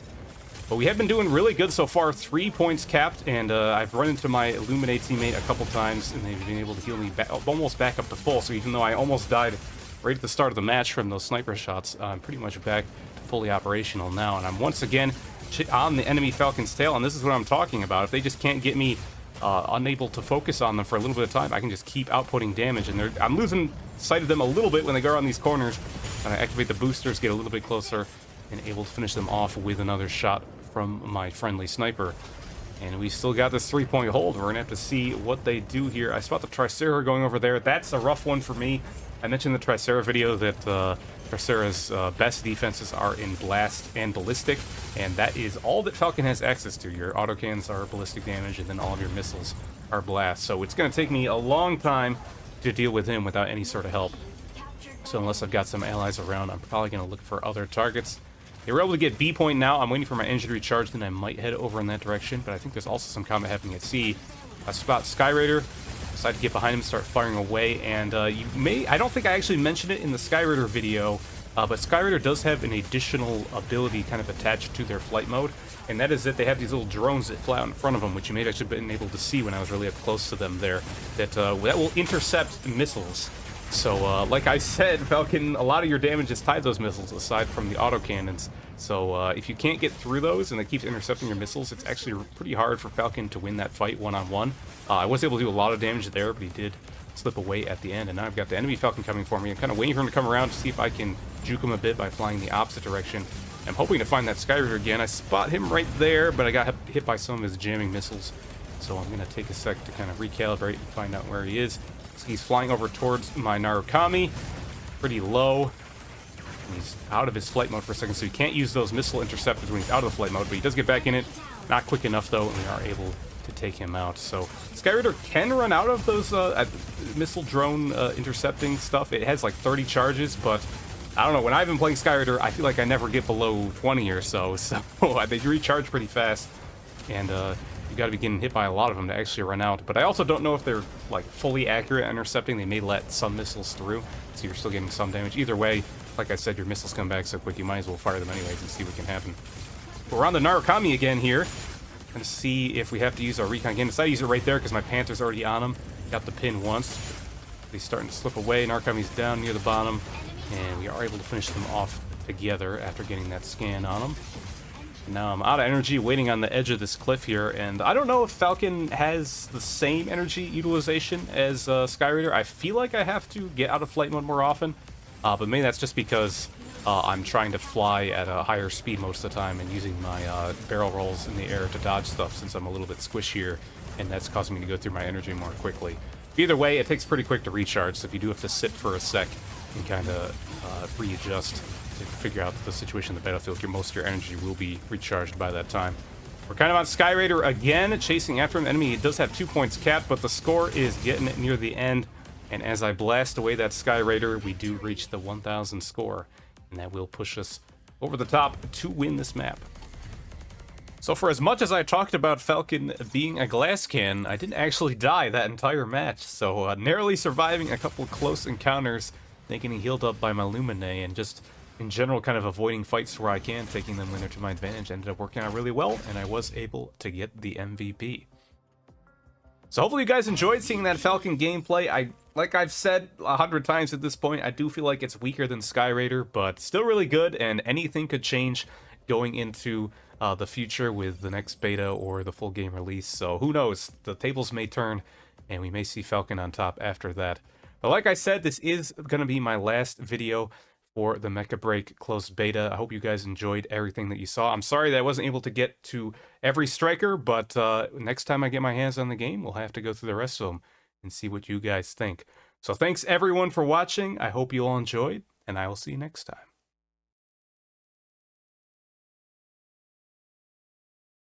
What's up everyone? We are back for some more Mecha Break gameplay. The August beta has begun, and we're going to be hopping right in with one of the two newest strikers added in this beta release, Panaka, a medium support mech. And this is kind of our second dedicated support mech. We only had Lumine in previous tests, and then I guess Tricera with a little bit of that healing, but mostly just for nearby allies. So this is our second dedicated support mech, and it has a little bit of a different focus. Lumine mainly healing and then some mobility stuff, and you also can switch to like an attack mode which deals armor piercing and shield piercing damage. But Panaka here still has the healing focus, but also with shields for allies, and you can also put some walls down on the battlefield to get some disruption going on there. So we'll go ahead and talk about the abilities. First one is, it actually seems like a melee attack. You'll rush towards allies, and if you hold it down, you can repair them at close range. So pretty effective on your slower, tankier friends who are going to stay in mostly one place. We're talking like our Triceras and our Stegos. A little bit harder to use on flyers and other fast ones because they're going to keep getting out of range as we're trying to get the continual repair on them, and that's going to be tough to pull off. But you do have other options, like the healing drone, which I'm using right now to heal myself. That will just heal allies in the area and yourself for a brief period of time, and you do have multiple charges of that, so you can use them as you see fit. And then on the offensive front, your right-click ability, your secondary fire, is this energy shotgun you can see going on right now. Very effective at dealing damage up close, not so much on retreating and far-away enemies, but we were able to help clean up the kill there. And I'm actually going to be going for a stealth cap here in the middle point. Didn't even have to use any of my walls or shields. No one was paying attention. They're all shooting other people, so that's going to get us off with a quick lead here. But your remaining two abilities is you can airdrop down walls on the battlefield to block a good amount of damage. They actually take quite a bit to destroy. They're not very tall walls, so since everyone can get pretty high in the air, they're not necessarily going to be too effective at blocking from that. But maybe if someone's up meleeing on you, they can do a lot. And then the final ability here is the bubble shield. You can use that on yourself or allies, only one at a time. And while that's active, it actually does augment your secondary fire ability. Instead of coming out like that shotgun blast in front, it comes out in all directions around you, which can be nice for spreading out the damage, but in general, I'd say it actually makes your weapon a lot less effective because that shotgun blast all focused in one direction packs a hell of a punch and does a lot of damage, and when you've got it shooting around like that, it's really only going to be landing a couple shots on anyone it hits, so damage is a little bit limited. But there is the first wall we're bringing down, and I said before that was good at causing some disruption and blocking enemy attacks, but it has a secret other purpose, which I would say is its best purpose, is that you can drop it on enemies, and it hits hard, very hard. I was saying the shotgun packs a punch. This wall, when it falls down, it will go through enemy shields and hit them directly, and it is really good. Another great counter to Tricera and Stego. If they're sitting still, you can just start dropping walls on them, and suddenly this support striker is out here dealing damage that rivals even some of the best melee ones. So you got to be careful. Got to make sure you're staying mobile when you're around Panaka. But so far, we start off with an early lead getting that point at the start, but then they captured it back, and then they got two others. But now we're back with two of the points in our favor to start getting ahead here. And you see here are the two tank guys. I put up the bubble shield to try and get some divided damage, but it's doing okay. This is probably actually the best situation to do that. But now the walls are coming down, hitting these guys directly. That Tricera is hiding in the Stego's cloak field, but I know in his general area, so I'm still going to be dropping walls on him. I'm doing a lot of shotgun damage, but I am out of ammo. I tried to drop another wall and stacking them there, doing some Fortnite building. Unfortunately, I was hoping that was going to land on his head, but it did not. But then we were able to take out the other ones. So that is a thing. Like I said, the shotgun does do a lot of damage, but it kind of queues up the ammo. As you can see, it's slowly regenning in the bottom right corner of the screen. They're going up 5 and 6 and stuff like that. So if you have it all saved up, you can just keep firing. It's a ton of damage, but if you're at the end and it's just reloading one burst at a time, then your damage is going to be a little bit more limited. So you're better in kind of those small bursts. You come in, drop the walls, fire your shotgun shots, maybe put the shield on yourself if you need to, get the kill, and then you back out and wait for those to recharge and be more effective. But now we've got a full 3-point hold, taking the lead for ourselves. Looks like a few of the fight is going over here. I was hanging out in the middle of the map, trying to make sure we got that, but I saw there's some things going on here. Going to try and heal. And as soon as I start doing it, there goes my teammate flying away. And I guess I'll wish him the best of luck. I think I dropped a healing drone on him as he retreated, so hopefully that helps him out a little bit. The whole team is looking pretty healthy, except for one of them. But we also do have the Illuminate on the team as well, so overall we're going to have a lot of repair potential. And I think that has shown since we've had, I think, very few deaths so far. Illuminate being kind enough to sit still, you can see this is that heal I was talking about where you dash towards him, hold it down, and get a continuous heal. And we're looking pretty healthy so far. They do have a sniper as well, too. That's going to be one of the scary things for me because my damage is very limited to up close. If it was an Narukami, I could potentially get on top of them as their stealth and then drop some walls on their head, but I think all they've got is the Aquila, and he's going to be in the sky, so unless he gets in close, it's going to be tough for me to do a whole lot about him. But I do have my shields and my walls to buy myself some time. Fortunately, if Falcon gets taken out there, I could have probably dropped the bubble shield on him, but I was a little bit slow on that. I thought the healing was going to be enough. And now it's mostly just me in the middle. I'm still taking a look over at that B point because I know they're fighting over there, but I don't want to give up A if we don't have to. And there you can see, yeah, with the bubble shield on myself, those shots are going to be doing pretty much nothing to anyone who's not up close at all. So I actually think that's a pretty good balancing factor because Panaka is fairly tanky, a lot tankier than Lumine. So the fact that you can't use the bubble shield and be as effective on offense at the same time, I actually think kind of works out as a decent balancing factor. But speaking of offense, here comes the walls coming in on that Tricera, getting that kill. It's really only me and I think the Skyraider with some of his energy missiles. And we got that full kill on one of the tanky strikers in the game. I'm going to retreat a little to the high ground here, taking some damage. Got some missiles coming in on me, but I want to make sure they don't get this cap. Bubble shield is up. Here's the Falcon. Wall on your head, and look at how hard that chunked Falcon, almost completely dead from that. I should have been smart enough to cancel the bubble shield, and I probably could have got the kill. But I was still hoping that even that spread in all directions would land a couple hits, but they were just too far away.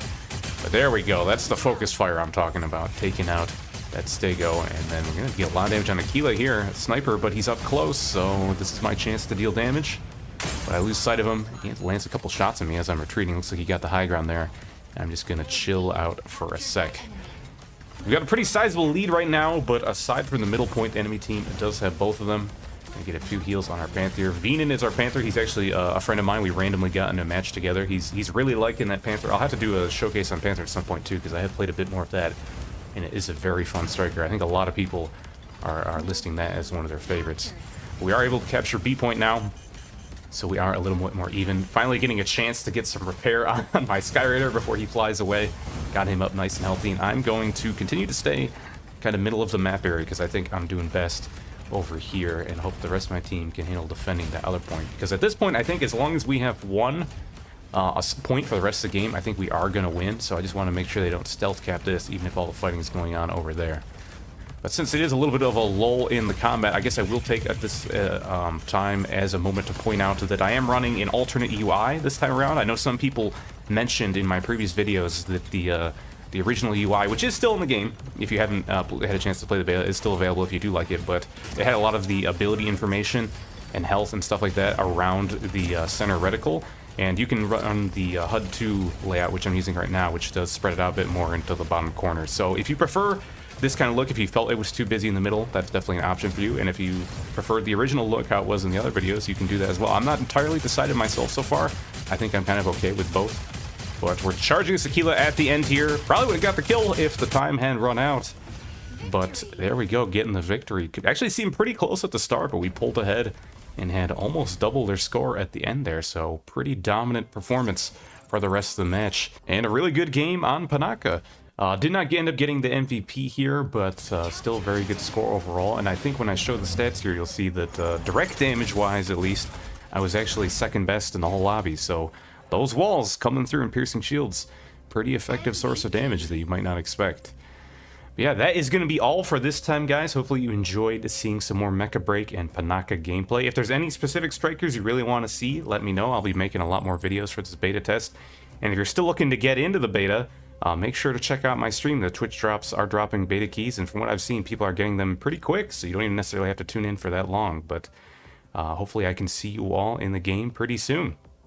But thanks again, everyone, for watching, and I'll see you next time.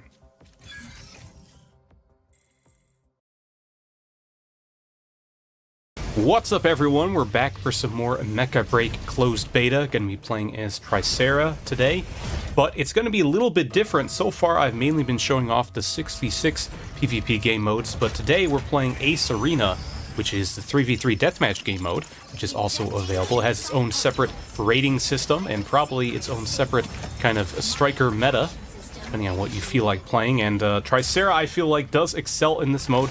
We are going to be running the team comp of Tricera combined with Lumine for the extra healing, and then Panther for a tanky melee frontliner. And I'm going to be playing with Exio again and his friend Juan, so this was a pre-made, and we coordinate our strategy together. And we played a few matches of Ace Arena, so we've been working on our strategy, and I did find Tricera to be pretty dang effective, especially when paired with that healing. But we were also kind of not sure about what to run in our third slot. Tricera and Lumine were pretty well set, but the other one was kind of, we weren't sure based on the map we were playing on. And this was our first time playing this particular map. Ace Arena does have its own maps, so we weren't familiar with the names. And the previous match we'd played on, we'd ran a sniper in our third slot, we'd run Aquila, and that ended up not working out too well. We did still win the match, but it was a pretty small map with a lot of walls, a lot of low ceilings, so not a lot of good chances for Sniper to back up and fire away, so we decided to switch off it for the Panther for more frontline capability. And then we got this map, which seems to have pretty high skies and a lot of long sight lines, so a sniper could have been good here. And the enemy team is taking advantage of that, not running a sniper, but they do have their Sky Raider up in the sky, taking advantage of that high skybox. But other than that, our team comp is exactly identical. They have a Panther and a Tricera, we have a Panther and Tricera. It's just the Lumine and the Sky Raider that are different, and we were able to get that first kill on that Panther. Regarding Tricera, I've mentioned it before, but they are the tankiest mech in the game, boasting extremely high defenses in every category, with the weakest being energy defense. And I guess I haven't gone into that too much, but this game has 4 different damage types and 4 different defenses to correspond with that. You have ballistic, blast, energy, and melee. And Tricera is mostly going to be outputting ballistic damage with those miniguns, and then blast with the cannon, as you can see me fire right there. And it's also very strong against those damage types. Blast and ballistic are it's maxed out in defense in those categories, which means Tricera mirror matchups are going to be pretty funny, with both of you just turning up and shooting at each other and not dealing a whole lot of damage because of how tanky you are. But Tricera is weakest to the energy damage type. That's where its lowest defenses are, and Sky Raider does primarily use that damage, so that is going to potentially be a problem for me if we can't take him out of the skies and force him to back up before he keeps blasting away and lead with that. But Tricera's abilities, most of it is going to be taking advantage when you're in a turret mode, like activated here. So you can activate that. It does make you immobile. You will kind of drop out of the sky like a brick if you're high up when you activate it, and it'll give you some additional shields, which will block melee attacks for a period of time, and also just give you extra health in general from all types of attacks that can't pierce through that. And then you can also, only when you're in turret mode, you can use your repair ability, which isn't quite going to be as good as Lumine, who can heal allies from pretty far away and also has AoE heals, but it does give a little bit of AoE heal around you, mainly healing yourself. But if your teammates are close to you, they can benefit from it as well. So if Lumine in particular gets pretty low and they don't have Lumine can't heal themselves as much as they can heal others, they can come in close to me and benefit from some of that healing. And then the final ability is the large cannon that actually folds up into the back when you're out of the turret mode, but then when you're in turret mode, it's always facing forward, and that is a nice burst damage option. It also does stagger enemies on hit, so if someone's trying to get away, you can hit them with that and kind of throw them off or interrupt someone going for a melee attack. And then other than that, you just have your 2 miniguns, which I believe are identical in damage. It's just they have their own separate ammo counts, so you can choose to kind of stagger how you're firing them, so you're always dealing constant damage, or you can just fire them both at the same time to get the maximum amount that you can. So far, we've taken a pretty big lead here, 5-1. It is first to 8 kills, or whoever has the highest kill amount at the end. I don't think we've actually killed the Sky Raider at all, but we've managed to kill the Panther and the Tricera a few different times, and our team has managed to stay alive pretty well. Not so hard for me when I've got the Lumine keeping me alive and all of my tankiness, but good job on my teammates managing to stay alive for the most part. I think Exio did get taken out once on Lumine, and I think Lumine is particularly susceptible to melee damage, so that can be tough if the Panther gets up on him. But yeah, the Sky Raider is still trying to do all he can to me, hitting me with those energy missiles. That's the one that kind of creates the orb on the ground. That's especially good against Tricera because, as I mentioned, that's your weakest defense type, but also it does a lot of damage if you can't get out of it. It kind of has a lingering AoE effect, and when I'm in that turret mode, I'm not going to be moving much, so that's going to probably get its full damage. He's also trying to hit me with his jamming missiles as much as he can to disrupt my aim and prevent me from focusing him down. They are starting to rally a bit here. They picked off Juan at the start, and then me and Exu tried to back up and get some healing going. Then Exu got picked off, and now while both my teammates have respawned, they're on the other side of the area, trying to stay alive as long as I can, using my last healing charge that I have. Got my shields up, but with all of this damage coming my way, focusing me down, I do end up dying. And with that, they're pretty close to evening it up, only down by a single kill. So I'm going to spawn back in and try and regroup, hoping they can't get in here too fast before I get back in the battle. And that regrouped up back is 3. We're going to see what we can do to get back in the lead a little bit more than we currently are. At this point, I think we're kind of deciding we really want to kill Sky Raider, but easier said than done with him way up in there in the sky. I'm barely poking away at him with my miniguns. But Juan on the Panther is absolutely chasing him down, and he does manage to get the kill somehow. Pretty difficult task for a melee striker. I think he used all of his energy and then used his ability to recharge his energy and kept going in and did manage to take him out before he could get away. And now it's just the two of them for a little bit. We might be able to capitalize on this. Tricera's got his shields up. Panther pins me back here. Starts running away. We're deciding who to focus. They both have so much shield potential, but it looks like Panther may have used up his extra shields right now. Getting through those fluid shields, he's only got his health left. So I can actually start doing some damage directly to his health bar other than just the melee attacks. Cannon does a big burst of damage there. He gets his shields back up though, but he's low, and Panther is able to finish him off with that melee attack. Then Sky Raider coming in back again. Time is running out, so we actually just need to stay alive in order to secure the win. But Juan's going in again. Melee's on the Sky Raider, and he does able to finish him off once again. Another melee kill on the Sky Raider. Pretty impressive. And that will secure the win for us. So that team comp working out pretty well. I only died a single time, showing off how tanky Tricera can be, especially when paired with a strong healer like Lumine, and also doing a little bit of repairing myself.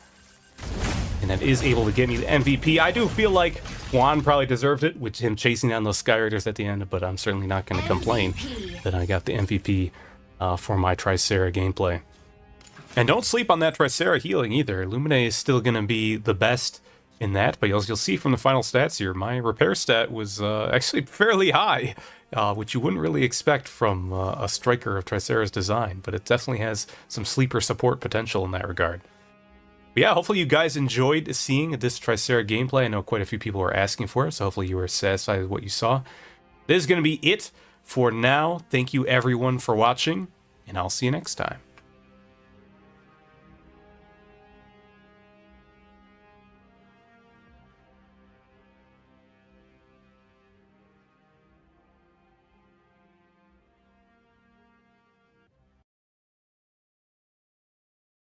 What's up everyone, we are back for some more Mecha Break gameplay. Going to be playing as Welkin, the third and final melee focused striker currently in the game, and we are going to be playing on Mercury Shipyards, which is personally my favorite Welkin map, but he can do well on pretty much everything. And I am recording this before the servers go down for maintenance, and they have mentioned there may be some possible balance changes coming with that, so if anything changed to Welkin, I'm not going to know about it, at least not right now. I'll know by the time this video goes live, but I won't be commenting it on this video, but I'm guessing Welkin will be largely unchanged.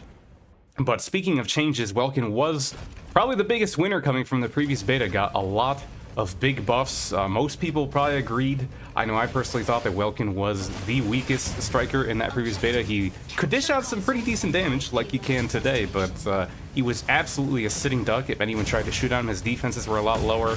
His different third ability, now he's got those spinning boomerang drones that float around him. He had a big laser, kind of like Inferno's second ability, focus fire on a single target, which did a lot of damage, but you were very immobile, and with those worse defenses, made you even more of a sitting duck. But nowadays, he's a lot tankier. I think they upped his defense in every category except Blast, which I think is the same, but overall, very high defenses in every category now compared to before. And you also got a new primary weapon. Before it was kind of a wrist-mounted howitzer cannon, which I think had less range, and I don't think it hit as hard either. I didn't actually play a ton of Welkin because of how weak he seemed in that previous beta, so I don't really have the exact values to compare, but the new rocket launcher definitely feels a lot more impactful. And first and second abilities largely unchanged, and then like I mentioned, the third ability getting those boomerang drones complements Welkin's kit a lot more. I'm sure there's situations now that you're tankier where that focus laser could still be nice, but I think the boomerangs, even if they're kind of low in damage themselves, the fact that they can just disrupt enemies that are close to you, interrupt their movement, interrupt their melee attacks, really makes Welkin even better in his new kind of bully role of getting up on people and taking them out before they even have a chance to get away. And that's what we're trying to do here, this Narukami, as it's running away. The Keel in the skies as well. That is something Welkin can struggle with. You can try and get them in your box, in your Thunderdome, as I've heard some people call it, and try and kill them there. But if they're up in the sky, you're going to spend a lot of energy to get to them. And even if you get to them, if you try hitting them with like the spin move after getting them in the box, if they stay near the top of the box, it can be hard. So I'll look for it a lot during a match, but I'll be careful and not to use all my energy to chase him down, because Welkin can be a bit of a sitting duck if you're out of energy. That has not changed. You know, Panther's got that nice energy ability to get energy regen fast. He can keep going all the time. Alisna's similar to Welkin, can run out of energy and be in a tough spot, but you kind of get, you know, a second chance with your multiple lives. Come back from that. Welkin, if you're caught with your energy out, and if there are other melees around, you're probably just going to get slashed to pieces, so you do really have to be careful for that. So when something's a bit too far, I just try and poke away with the cannon. But right here we got Stego landing on us, and this is one of the reasons I love playing Welkin. If you have problems with the turret strikers, Stego and Tricera, Welkin is probably your best answer to that. Also really good against Hurricane, as you can see here, but that spin to win melee attack, it doesn't allow you to move very far. You're pretty immobile while it's going, but it does not care about anything. It goes through all shields, can't be parried by any of them, goes through all other melee attacks, can't clank with them, except for another spinning Welkin. So sometimes you get those goofy mirror matchups where you're Welkin on Welkin and you're both trying to spin around, and it kind of just ends. You end up clashing off each other a lot, and then whoever gets the first spin to hit without the other one clashing with it is usually the one to win the fight. So sometimes I just try and avoid those and not engage Welkins when I see them like that, but it can be fun to try and get it to hit on them first and see if you can win those fights. But that is what I'm mainly going to be going for. I think that's your best source of damage, is the spinning. The regular melees aren't bad, but they dig more into your energy reserves, and I do feel like they just have a harder time linking together compared to some other melees, but they do hit hard when you hit with them, so I will still be going for them sometimes. But I'm trying to get here really just using more of a defensive position, because I see this Panther is chasing my teammate, trying to spin in between the two of them, prevent him from chasing, and then go back to poking with the rocket launcher. I see the Keel on the ground, gonna go in on him, get him in the box. The box goes down pretty fast. He manages to fly away. Gonna try and poke him a couple times as he leaves, but like I said, that's a hard thing to chase. Keela is actually, I think, aside from melee strikers going for their kind of charge melee attack, I think Aquila is the fastest striker in the game. If you activate your mobility kit and use your regular boost midair, you can fly very, very fast. And even if I do somehow manage to catch him as Welkin, I'm going to be out of energy, so that's not really going to work. But see someone on the payload over here. It's Stego. Let's try and get on him. Try to do a couple melees. We got his shield up, and then I was going to go for the spin. That's another reason this map in particular is if you go for the spin move while on the ground next to the payload, it will hit anyone standing on it. So if people are trying to reverse your payload cart or move forward theirs, you don't even have to get up on top with them. You can just kind of spin at their feet, hit their toes, and they have to get off the cart if they want to avoid getting hit by that. So it's very good at harassing anyone on the objective. The cube, not so much. It's actually probably better on other maps objective-wise, because you can use that to like protect you while you're capping a point or activating the things on the Cape Blanc Observatory. But this one, if you put it on the cart and the cart is moving, you're gonna get pulled off it by your own cubes. So I guess you can kind of be you know, sneaky with that and use it on the enemy if they're on the cart, and just put your box on it and force them to fall off. But at that point, I'd rather be focusing on hitting them with the melee attacks. But I see the Hurricane over there. I was trying to do a regular melee actually, but I held it a bit too long. But now that I'm getting closer to him, I'm going to try and go for the spin. Hurricane will not be able to parry me with his shields there, with the reflector drones. So I'm going to finish him off. So yeah, I would say if I mentioned Stego and Tricera as people that Welkin does really good against, Hurricane also, there's not really a whole lot he can do. He can just try and deal damage to you, but none of his defensive options are really going to matter if you're just spinning on him. But now they've got their Stego and their Panther on the cart, and I'm doing what I said before, just spinning at the base of the payload, hitting that Stego, forcing him to jump off, scaring away the Panther. He goes to chase someone else. And I'm going to start pushing the cart of my own. We got these Panaka walls on here. I think they're actually pushing me up a little bit. I'm kind of having to hold forward here to stay on it, but we're about to get up to the next point, and we've got a pretty significant lead. Looks like some of our team is still back there harassing them, although they are starting to finally advance it a bit more. But most of us are up here pushing our own cart, taking out that Panther again. But this could be a little bit scary. The whole middle part of the map is a bit rough for snipers, and they do have both Aquila and Narukami, but now we're getting into the final stretch. If they can set up on top of this big factory building here, then they will have good sight lines. So you do have to be careful of that. Spot the Narukami there, get one hit, and then cloaks away somewhere. And I'm going to try and turn my focus back to Aquila, but he's really doing a good job of keeping that distance, poking away. Free-firing some rockets. Managed to land one hit. You know, you're so used to everything locking on in this game that sometimes you forget how to aim, especially with something that has a little bit of lead time on the projectile. There's the other sniper again, taking out a Narukami clone. And it looks like the rest of their team is starting to show up. And a push past that drone from the Hurricane. See him there, start to go for the spin. Walls are in the way, but I do connect. Combined with the boomerangs, we are just stun locking the hell out of him. No chance for him to get away. And that's a full kill there. Making it really rough for that Hurricane to do anything. Narukami spotted again, get one little poke on him, and then someone takes him out. And I'm feeling pretty confident to go on the cart, but I see Panthers fighting down here. I think he's on my Tricera. See if we can scare him off together. Stay, go back again. He really wants to contest our cart. He's not as focused on moving theirs along, but really wants to contest ours. But I'm here to make that tough for him. And pursue again, he's running away. Get the jumping hit, and he gets finished off by my Inferno teammate. And we're still pushing the cart forward. Panther's trying to do what he can, but with so many of us here, especially combined with these Panaka shields, that are really just going to make so much of Panther's damage not connect with the target. It's really making it difficult for him to really contest as much as he'd like. Aquila also trying, floating off in that distance. I'm just hoping someone else will eventually go on him, because I'm having a hard time landing these rockets. But he's not going to be enough. Hurricane back again. Just going to keep spinning at the foot of the payload. Hit him there. He's trying to contest it, but nothing is going to stop Tricera plus Panaka. And that is going to be enough to get us the win. So very strong team push there. Enemy team really just fell behind at the start and was never able to come back. I think the double sniper did not work out too well for them there. Either way, a very good match. And we're seeing Panaka with the MVP, not an uncommon sight, becoming more and more common, I think, as more and more people realize how incredibly strong Panaka is. I'm personally kind of hoping Panaka gets hit with at least a little bit of a nerf. If they're going to be doing this balance adjustment, I think it's a little too overtuned. And as more and more people realize that, it feels like you're running into Panakas every single game, including this one where we had one on each team, which of course isn't to speak poorly of Razgur's getting the MVP here. He definitely fought hard for that. A very high-scoring match all around on our team. A lot of very close scores, but that insane amount of repairing in addition to the damage was enough to put him over the top. But that is going to be it this time, guys. Hopefully you enjoyed seeing some more welcome gameplay. You have to tell me what other strikers you really want to see some gameplay for, because we still got some footage to show off. But thank you again, everyone, for watching, and I'll see you next time.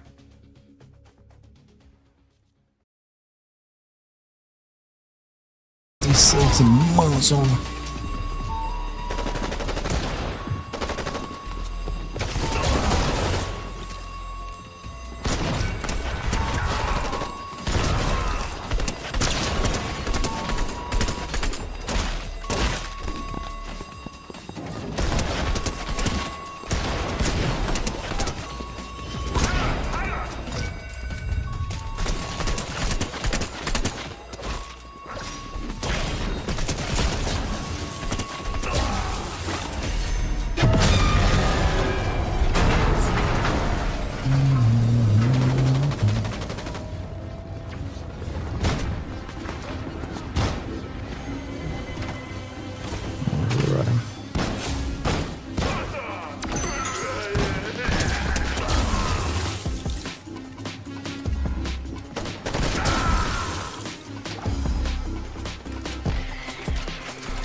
Efficiency!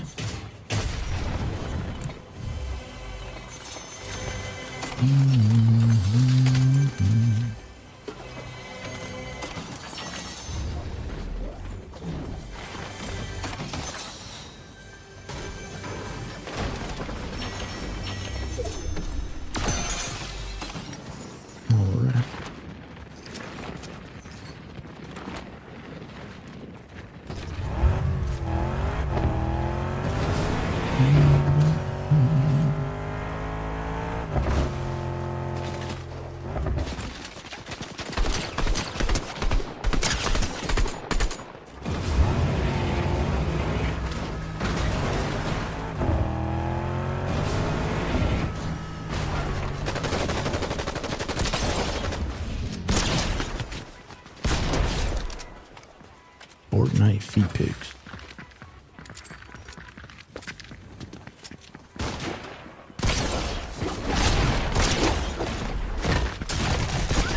That man was 4 HP. That's crazy. And I'm not reloaded, bro. Okay, we're not dying here. That would have been disgusting. Y'all be seeing nothing but the light in me, inside of me. Y'all know I got a big heart. Alex! I hit that too. You don't matter.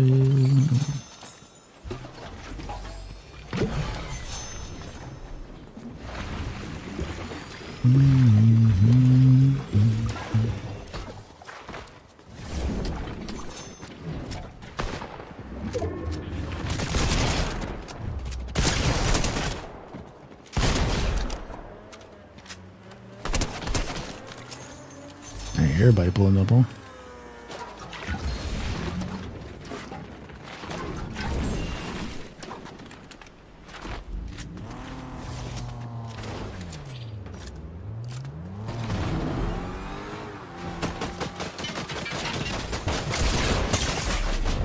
Come on.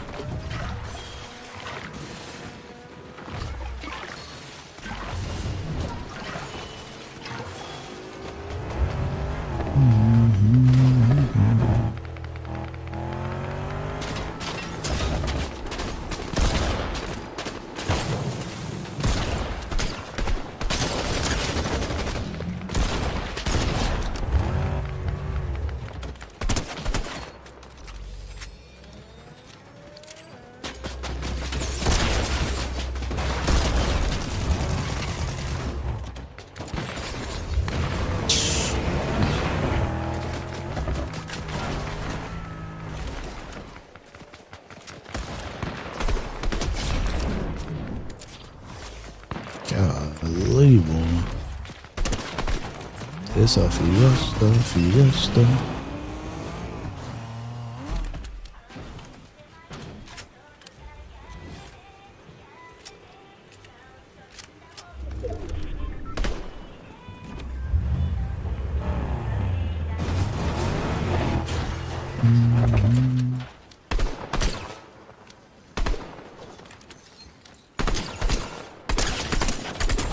That's a good note.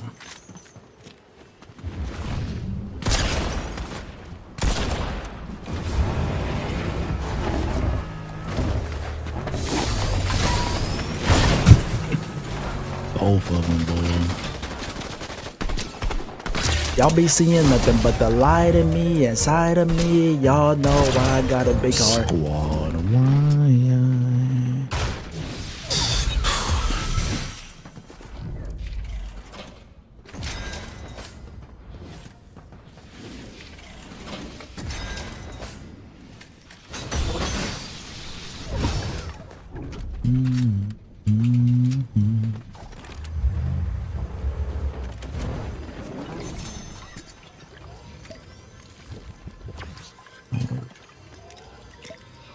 Who was that? Face the game. Thank you for the tier 1 sub, man. Appreciate the 9 months.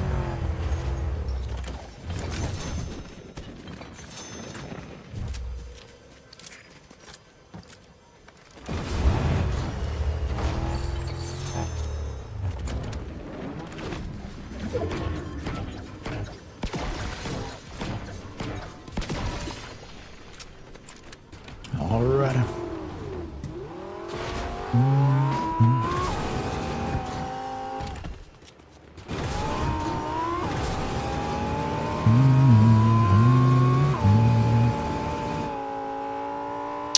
Not Fortnite, Rexy, but other games, y'all.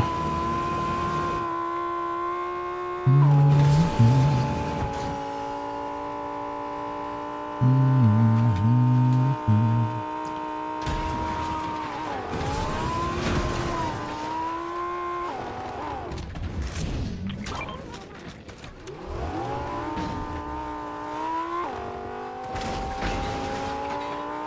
random tunes, Legato. Would I do GTA 6? Yeah, I'll probably try to stream it at the beginning. Just because it should have a lot of hype. So hopefully we can get some push out on the platform. For additional embedded viewership for streaming the new game. Hopefully we're the chosen one.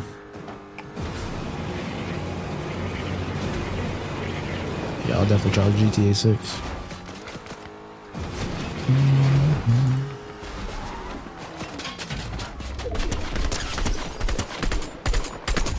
Nice.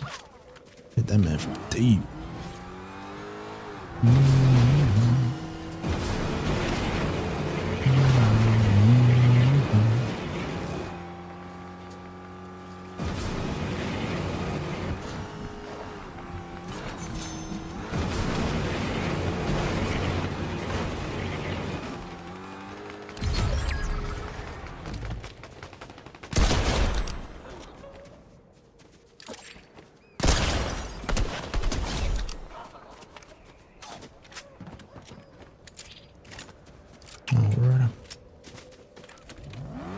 Oh yeah, that part too. And then GTA 6 comes out. It won't be out on PC until a year after console, so even when, oh dang, that is true. So the hype wouldn't even be there. That thing coming out on PC a year after it comes out on console. Yeah, we probably won't be streaming GTA 6. I forgot about that. That's a console exclusive. For a year at least.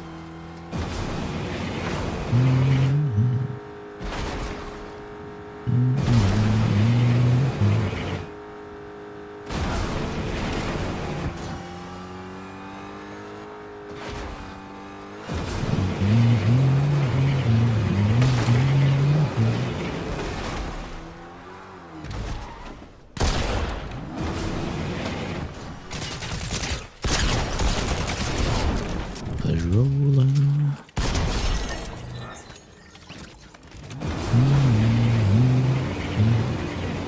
It's a GTA 5 2 years?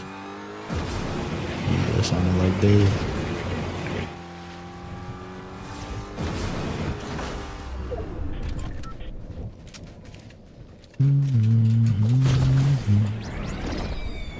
Y'all be seeing nothing but the light in me, inside of me. Y'all know I got a big heart. Look at Joe.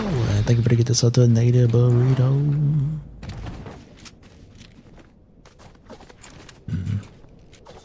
I think all them teams that put up to Crime City might have been the last real ones.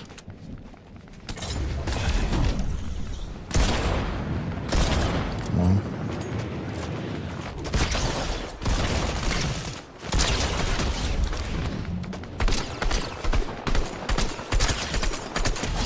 Yep.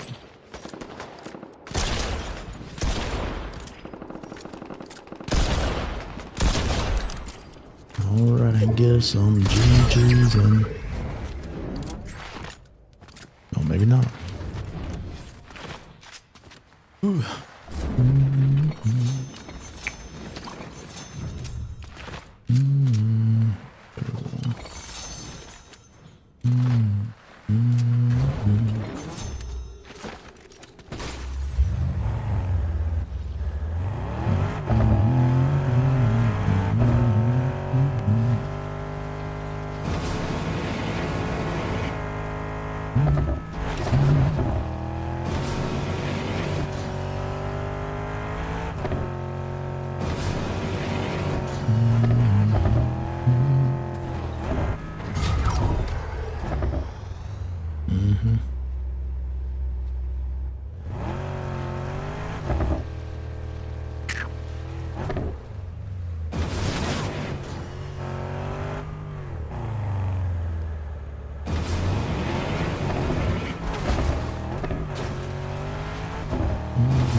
Oh, it's behind me?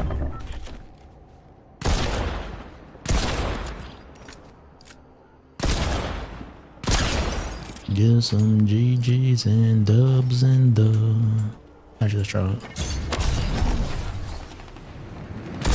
That wasn't even close. That was close.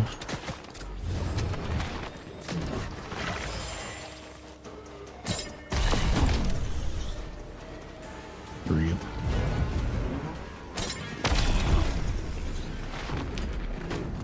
Nice.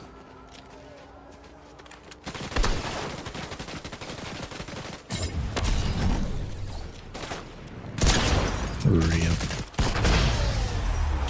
Alrighty.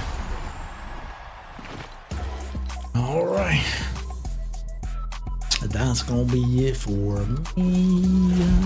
Appreciate y'all pulling up to the stream today. If you do get some time later this afternoon or evening, we do got some YouTube videos dropping today. We got the YouTube long form dropping on the YouTube. I'll definitely drop a notie on the Discord as well to give you a reminder as always.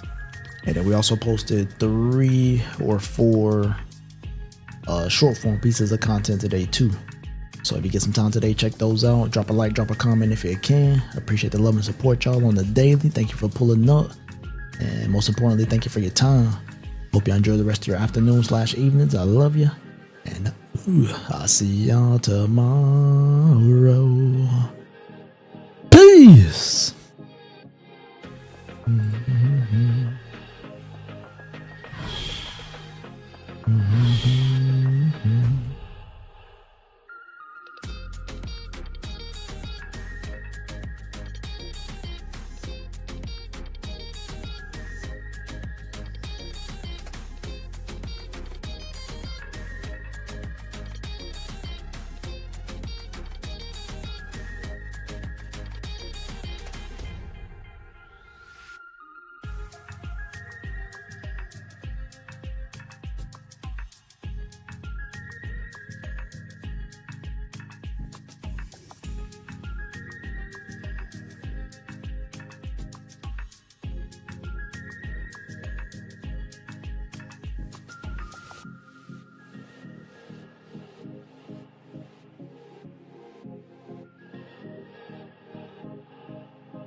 I mean, it's just like playing Blade and Soul, just little slightly different menus. But the story's the same, combat's the same, classes are limited.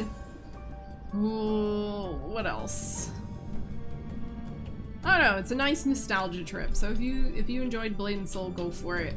It's like saying the secret world is Genshin, but horror. I know, I genuinely do not understand why they opted for that. Like, they're a good game. Yeah. They can stand on their own 2 feet. They do not need Genshin tagged in on them. Yeah, if a game is good, you don't need to compare it to another game. People will, but you don't need to, especially when you're paying people to advertise your game. How do you download Blade and Soul? How do you download Blade and Soul Neo is just go into Google and type in Blade and Soul Neo. It should give you some instructions. Yep. First thing that comes up is launch details. It'll take you to the website. Hit download, play for free with Purple. You have to download their Purple launcher and just play along. Wooba, Zenless, Girls Frontline 2, Olympus Company. Alright. Yeah, Mr. 6 and I are still both playing Girls Frontline 2. Did you want to play Duet Night Abyss or Are you kind of Crystal bored? Hotline? Fair one. Find Old Man Cho. No, I Fucking think Joe, I've dude. just reached everything that I potentially do here. I'm honest. What do you Right mean? now. We're not gated, are we? No. I'm just saying, like, it's just continuing with the story. Yeah, because If that you was wanted Blade and to. Soul originally too. You just keep progressing. Oh, yeah, with the yeah. And Oh, then you somebody- queue for dungeons together. But like the entire game is just pursue the solo player story, and it was really boring. Yeah.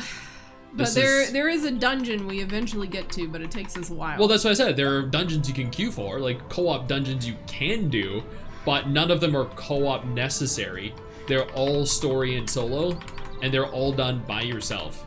You can just eventually do some of them with other people. Dude, we're ignoring the quest though for, I think his name was Hajun. Hajun? Yeah, we're ignoring his quest. We could go watch him die for the 50 billionth time, and I don't want to.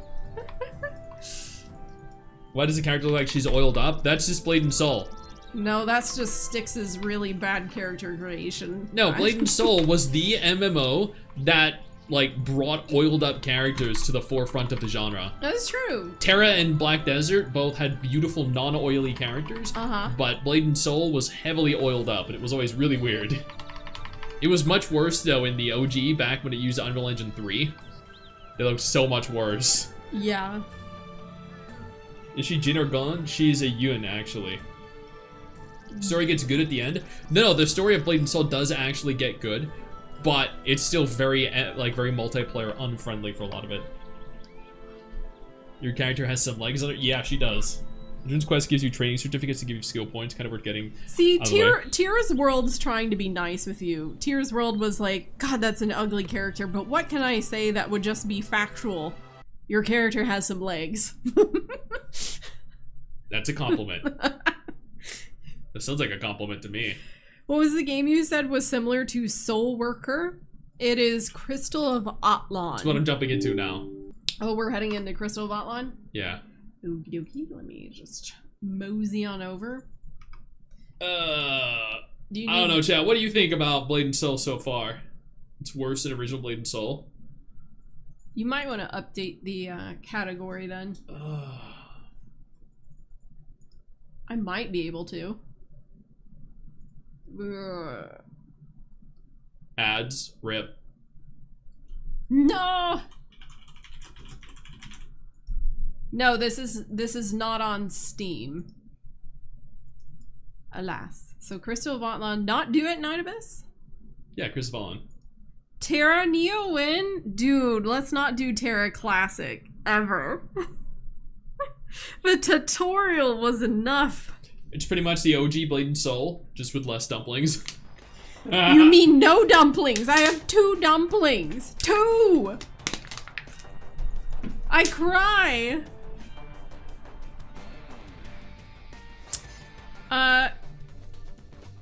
Where would you rate Crystal of Outlaw out of 10 from what you played so far? In terms of pain, on a pain scale of 0 to 10, what would I rate this on? I would rate it a pain of 6. Mrs. Stacy's like, oh, thank God we're playing something else. I mean, this is still an MMO too, but... Hey, Kadi, are you playing Neo then? I'm gonna go ahead and invite you, unless you want to invite me to the party, actually. Okay, I can. 1 second. I gotta figure out where my friends list is again. It's been a hot minute. Ah, here you are.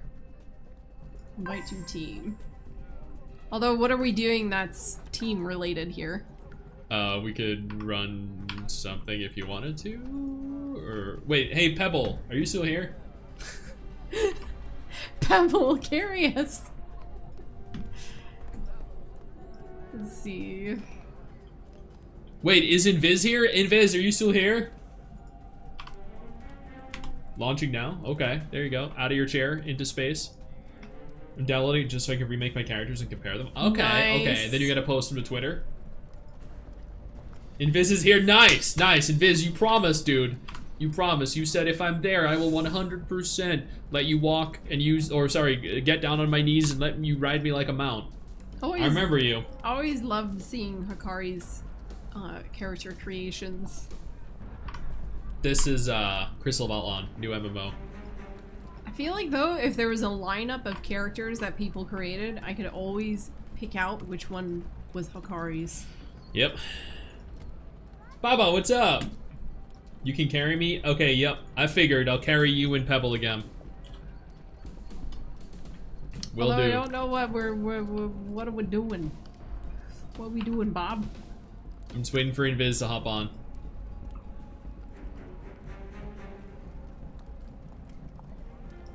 Wait, how do I send Invis? Oh, there we go. Wait. Well, I could do a survey for money. Wait, do you want to make me party leader? Sure. Let Chilling me at just home, playing figure out Crystal how to Ball? do that. Nice, nice.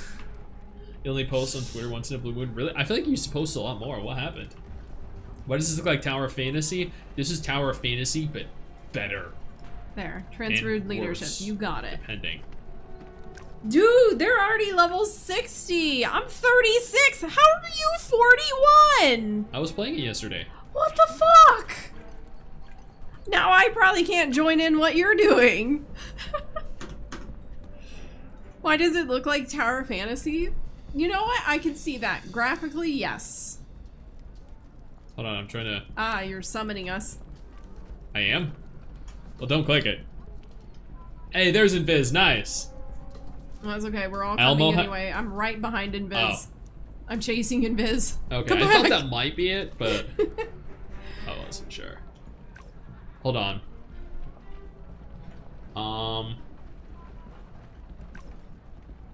I'm slow. I'm sorry. I got little legs.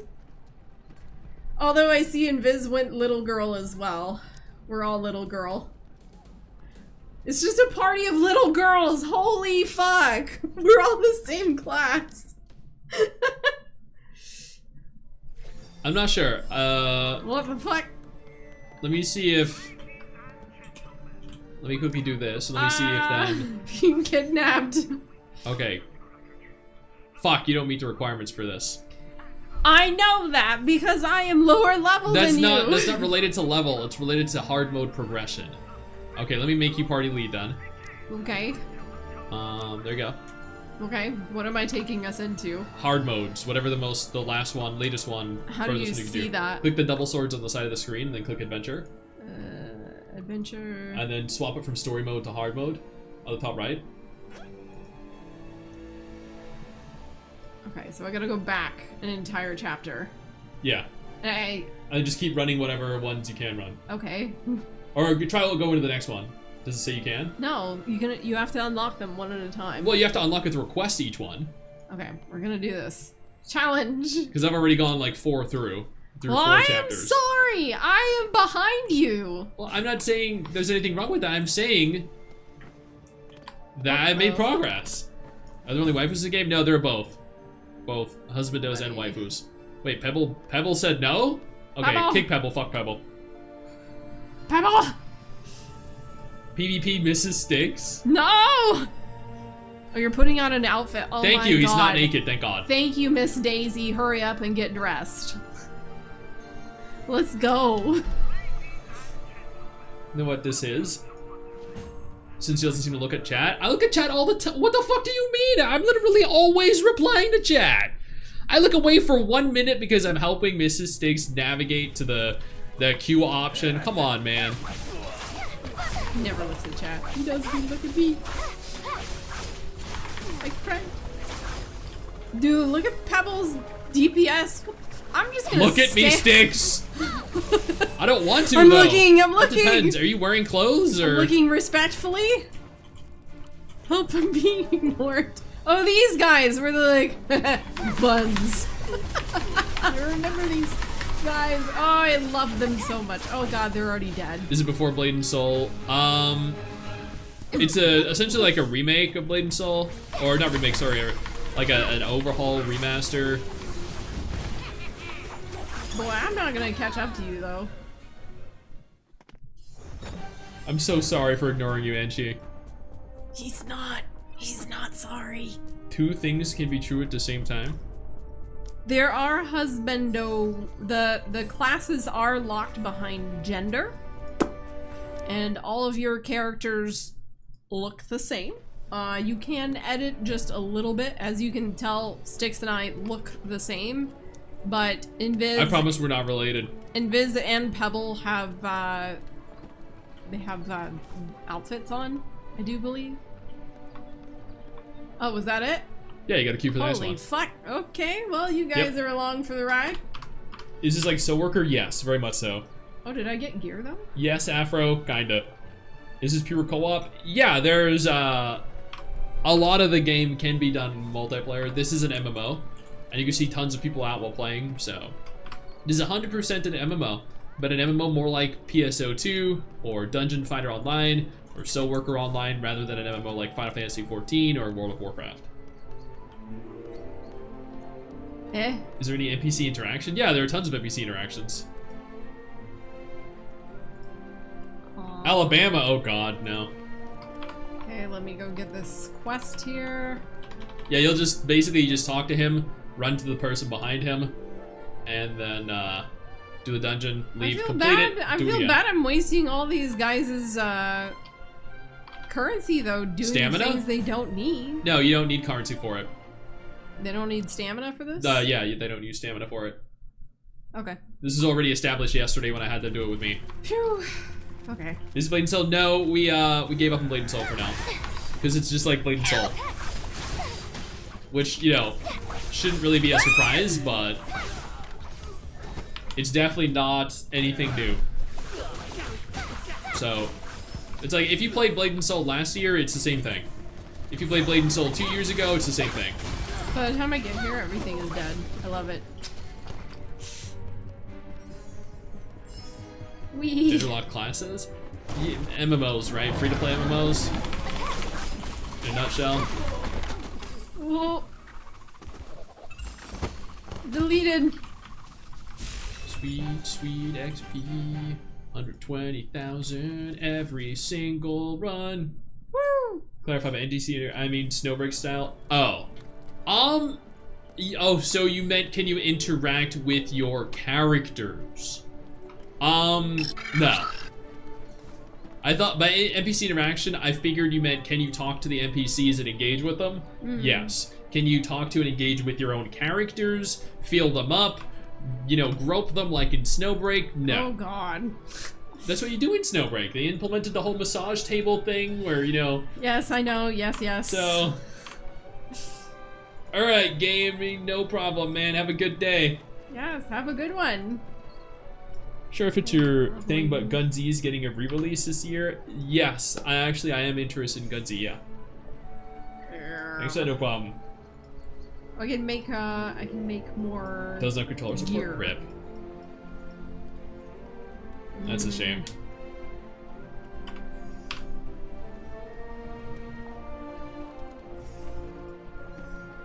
Oh, that's you rubbing against the thing. Yeah, I'm just waiting for you to queue for the next one. I know, I am working on it. I have to do everything first. Well, I just said I'm rotating back and forth while waiting for you to queue for the next one. I'm working on it. I can't do anything. Okay, claiming that, talking to the dude, moving forward. Co-op. Did I play Blade and Soul Neo? How is it? It's no different. It's literally, if you played Blade and Soul at all in the last 4 years, it's the exact same thing. It's not better. It's not different. It looks a little different. That's it. Hey, my name is Katsu. I want to thank you for playing one of my favorite games I played a long time ago. The name is Dragon Raja. Absolutely no problem. I love the Dragon Raja devs because they constantly pay me to play their game. And honestly, Dragon Raja isn't a bad game, so I have no problem being paid to play it. And I love the fact that every single time they offer me all that money and they're like, here, all we need you to do is talk about the latest patch. And I'm like, cool. I play as a new character, I get to have fun playing as a new character, and that's it. It's great. This is a remaster of the original. It's barely even a remaster. Unfortunately, it is barely even a remaster. I wouldn't even classify it as that, being honest. Boy. Awesome, Katsu. Thank you. I appreciate that. I just tried it. It's fun. Dragon Rot. Oh, Blade and Soul Neo? No, Blade and Soul Neo is as much fun now as it was 3 years ago. So if you liked it 3 years ago, you'll like it now. But for someone that has played it as many times as I have, I just don't feel an innate need to play more of it.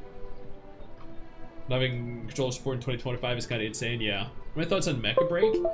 I didn't want to play it because the devs tried fucking me over by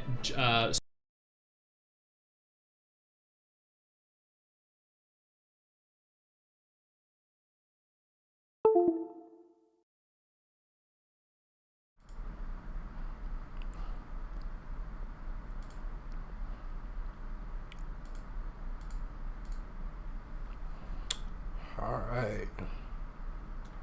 What's good, people? I'm back. Back in action. So we are playing Mecha Break. And I was, before I went on trying to get my mods set up how I need to get them set up. So for Sky Raider, which is the main that I'm choosing right now, mainly I want to try and get his thrusters or propulsion system to have less energy. So this is all to essentially make sure he doesn't have to use as much energy to get away. Now this I can do right for the legs. So this is when you drop down to the ground, you have a slight delay to, you know, when you can move again, and that essentially lessens that time. So rebalance is what that is, rebalance, and then there's a melee delay. So whatever you melee, which I currently for my modular weapons, I use this sword right here, the induced sword. So that means that I can then use less energy for the sword, and I guess it takes less time to attack again, is what I'm getting from that. I don't know exactly what those stats mean, but I'm thinking that's what that means. We're gonna go ahead and queue into another match.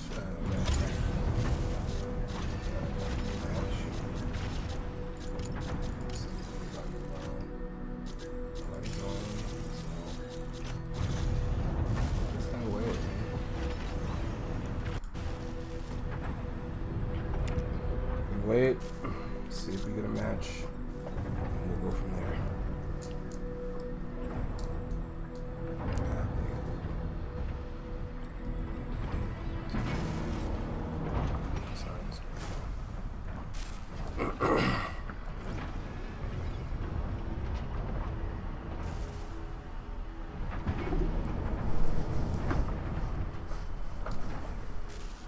Okay.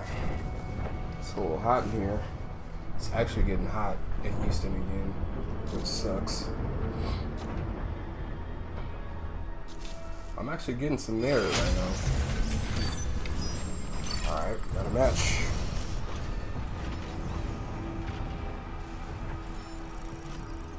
One of our guys has no kills. Aquila, Sky Raider, and the Falcon. If that guy's gonna play Falcon, then I'm gonna play either Policeness or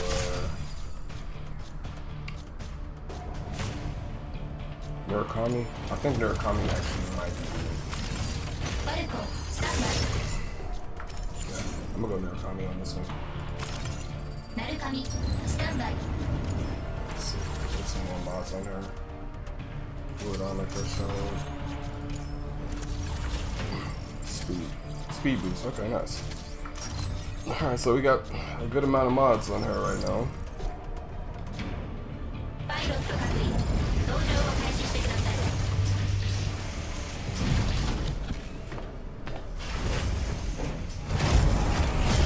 She's a light, you know, light striker, but she does need like a little bit more mobility to make sure she can get away if she needs to.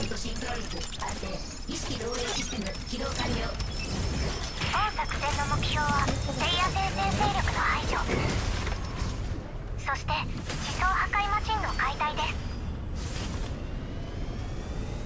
す。 So we're gonna let the Falcon like kind of go and scout for us and mark targets, and then me and Aquila will try and snipe them. That's probably gonna be our best option.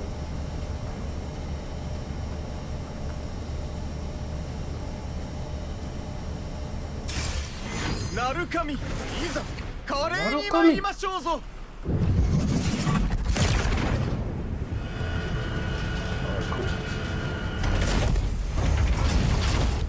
フェーズ1、敵の排除。各エリアで敵を排除しつつ、リームポイントと物資を集め、脱出地点を占拠して脱出を果たす。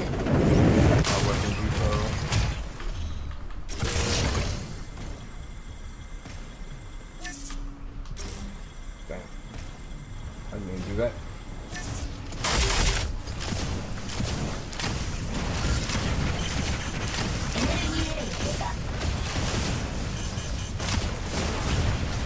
Engine 出力不足。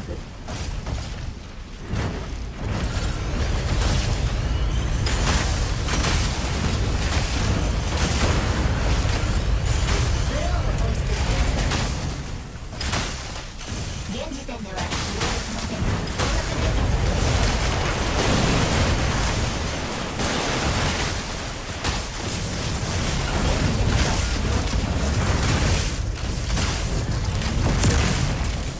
スタビライザー作動中。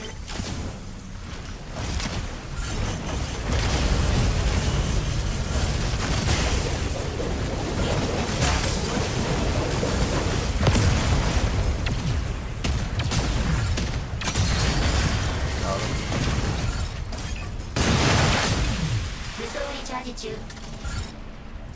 There we go.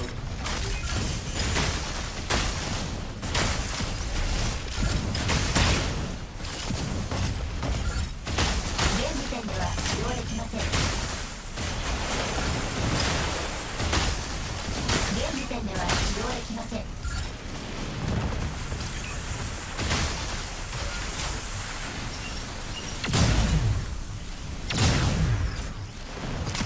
現時点では使用できません。ドローンが撃墜されました。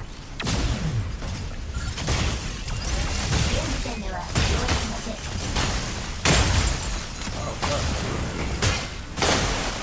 レオを放出。 Alright. Oh, I can't 高 go 圧 right レーサーが起動されました。 I'm lagging. 起動されました。現時点では使用できません。 Come on, kill this guy. 現時点では使用できません。現時点では使用できません。光学レーサーが停止されました。現時点では使用できません。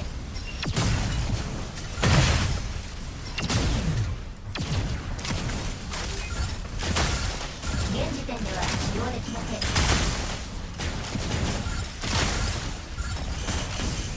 現時点では使用できません。現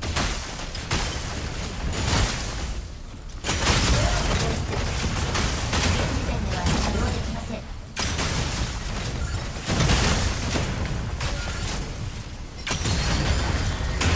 光学レーサーが停止されました。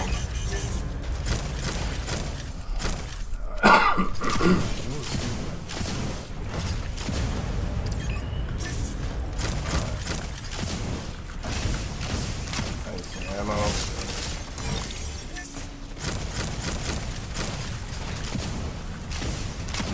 I'm gonna repair and then we can. スタビライザー作動中。 Well, it'll probably be a another ship that comes through.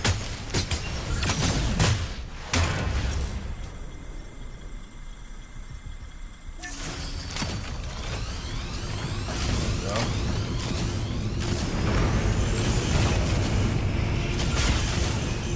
現時点では使用できません。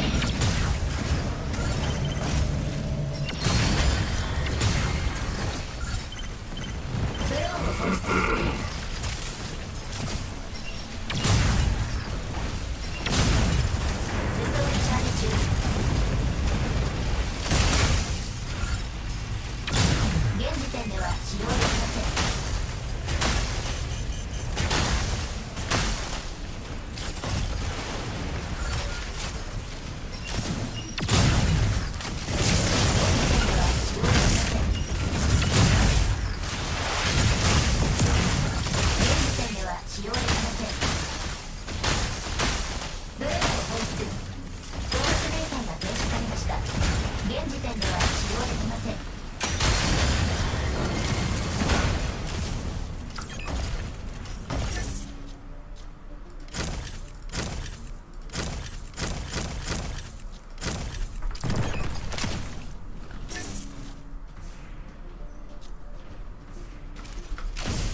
looking for a heavy sniper, guys. So if y'all see one, let me know.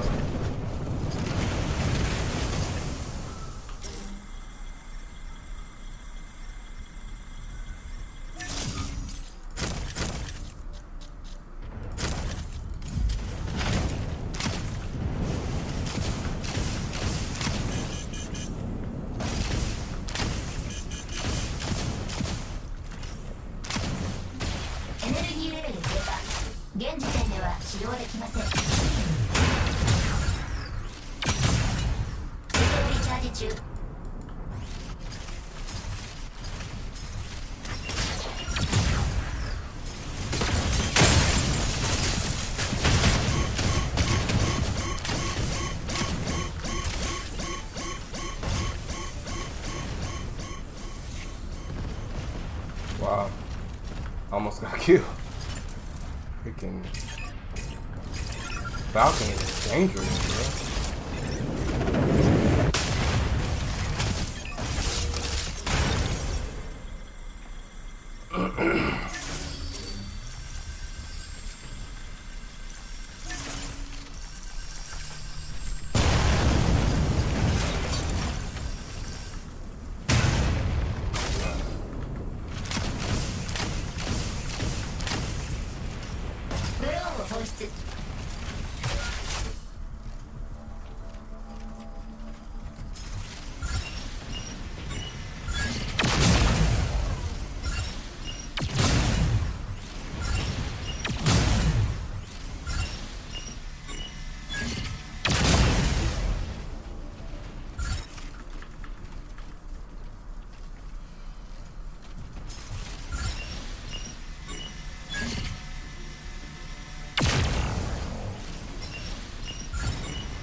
ERC パルスストームが発生しました。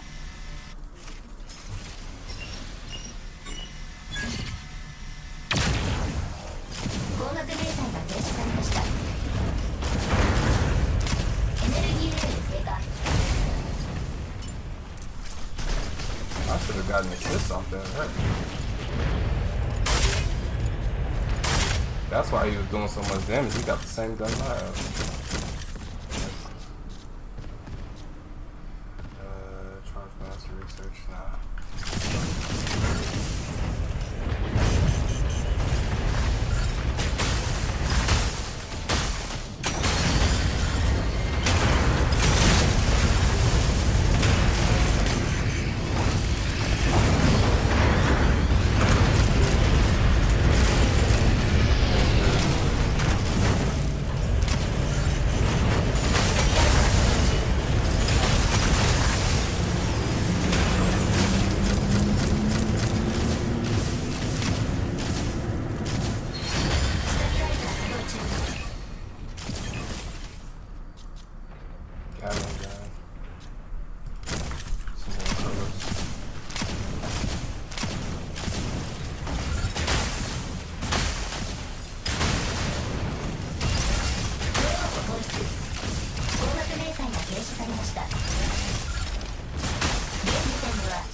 装リロード中。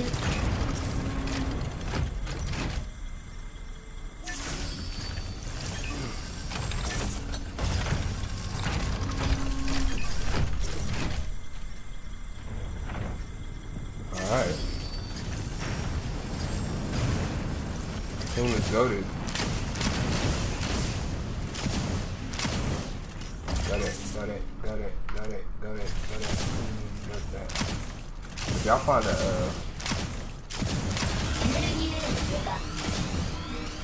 Trandor like the thing itself. oh nice. What's up, dude? I think I was like doing comms, but I guess nobody heard me at the time, so oh well. Wait, what happened? Heavy Sniper's blueprint or like the weapon itself? Oh, it's the blueprint. I'll let you know if I see any. Oh, sheesh. Am I lagging? エンジン出力不足。 I literally can't move. ドローンを放出。光学メーターが停止されました。 Alright, we're going to A, right? ドローンを開始。 Or do y'all want to stick around? We can kind of like camp A and see if we can catch some people. I wanna heal him. Trying to heal. Here, we can make a repair depot right here. On you, brother. Oh, you got one.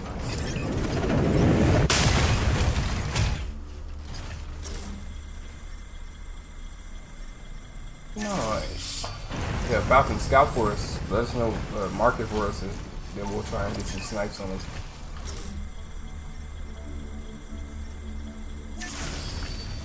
I got one more heal on this depot. Oh well. スタビライザー作動中。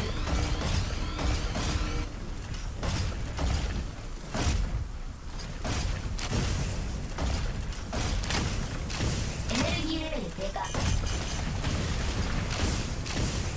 Don't see anyone, but I'm gonna put down a recon beacon. スタビライザー作動 Okay. 中。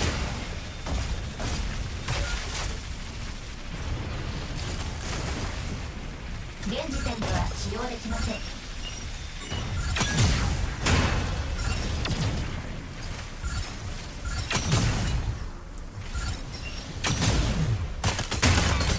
My team incoming northwest. 機能停止。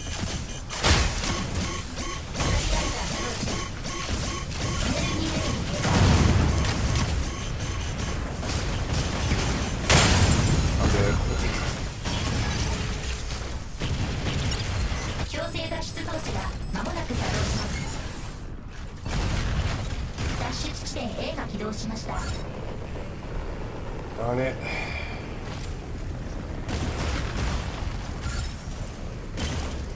Oh, he was right there above us. 敵の撃墜を確認。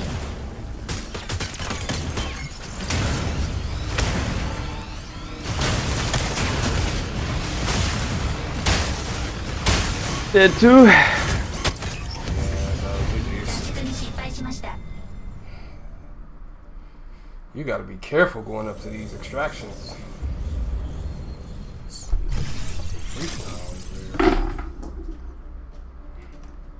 Oh, yeah, some kills.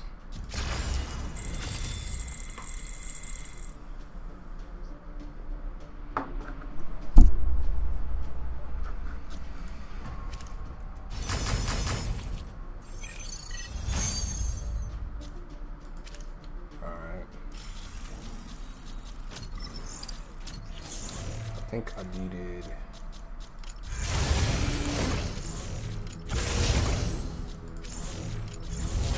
modular weapons. Right. 6 rounds.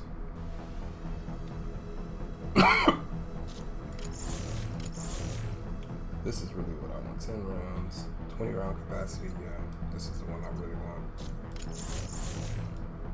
I thought I had it. There's one of these that requires 2 of them.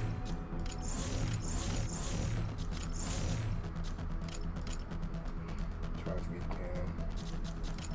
Yeah, charge beam cannon. Then there's like a heavy sniper, right? Did I already get that one? Oh yeah, I did. Already got that. Alright.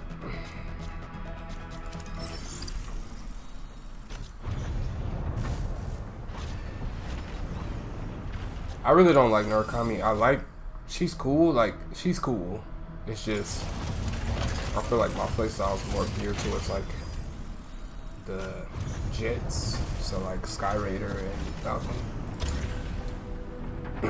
Really, Falcon? Nah, cause she gonna just die, bro. I feel like Sky Raider is just where I'm gonna go with this whole thing. He's my playstyle. I'm starting to learn him more too, so it makes more sense. I'm trying to get to level 9 or 10 of these, bro.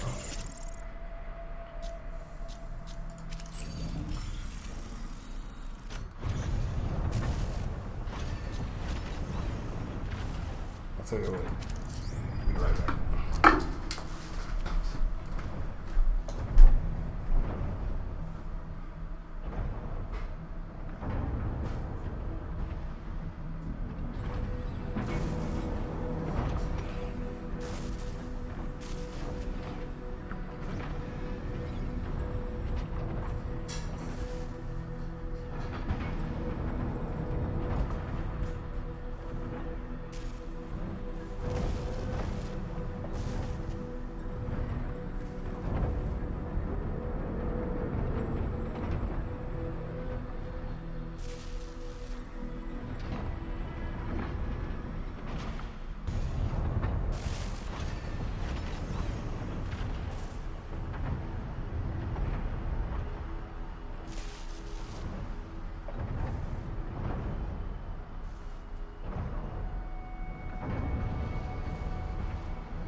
Sorry about this, y'all. Alright. I think what I'm gonna have to do is stop the stream and start it again. I got one thing to do, guys. Bear with me. Sorry. I'm so sorry.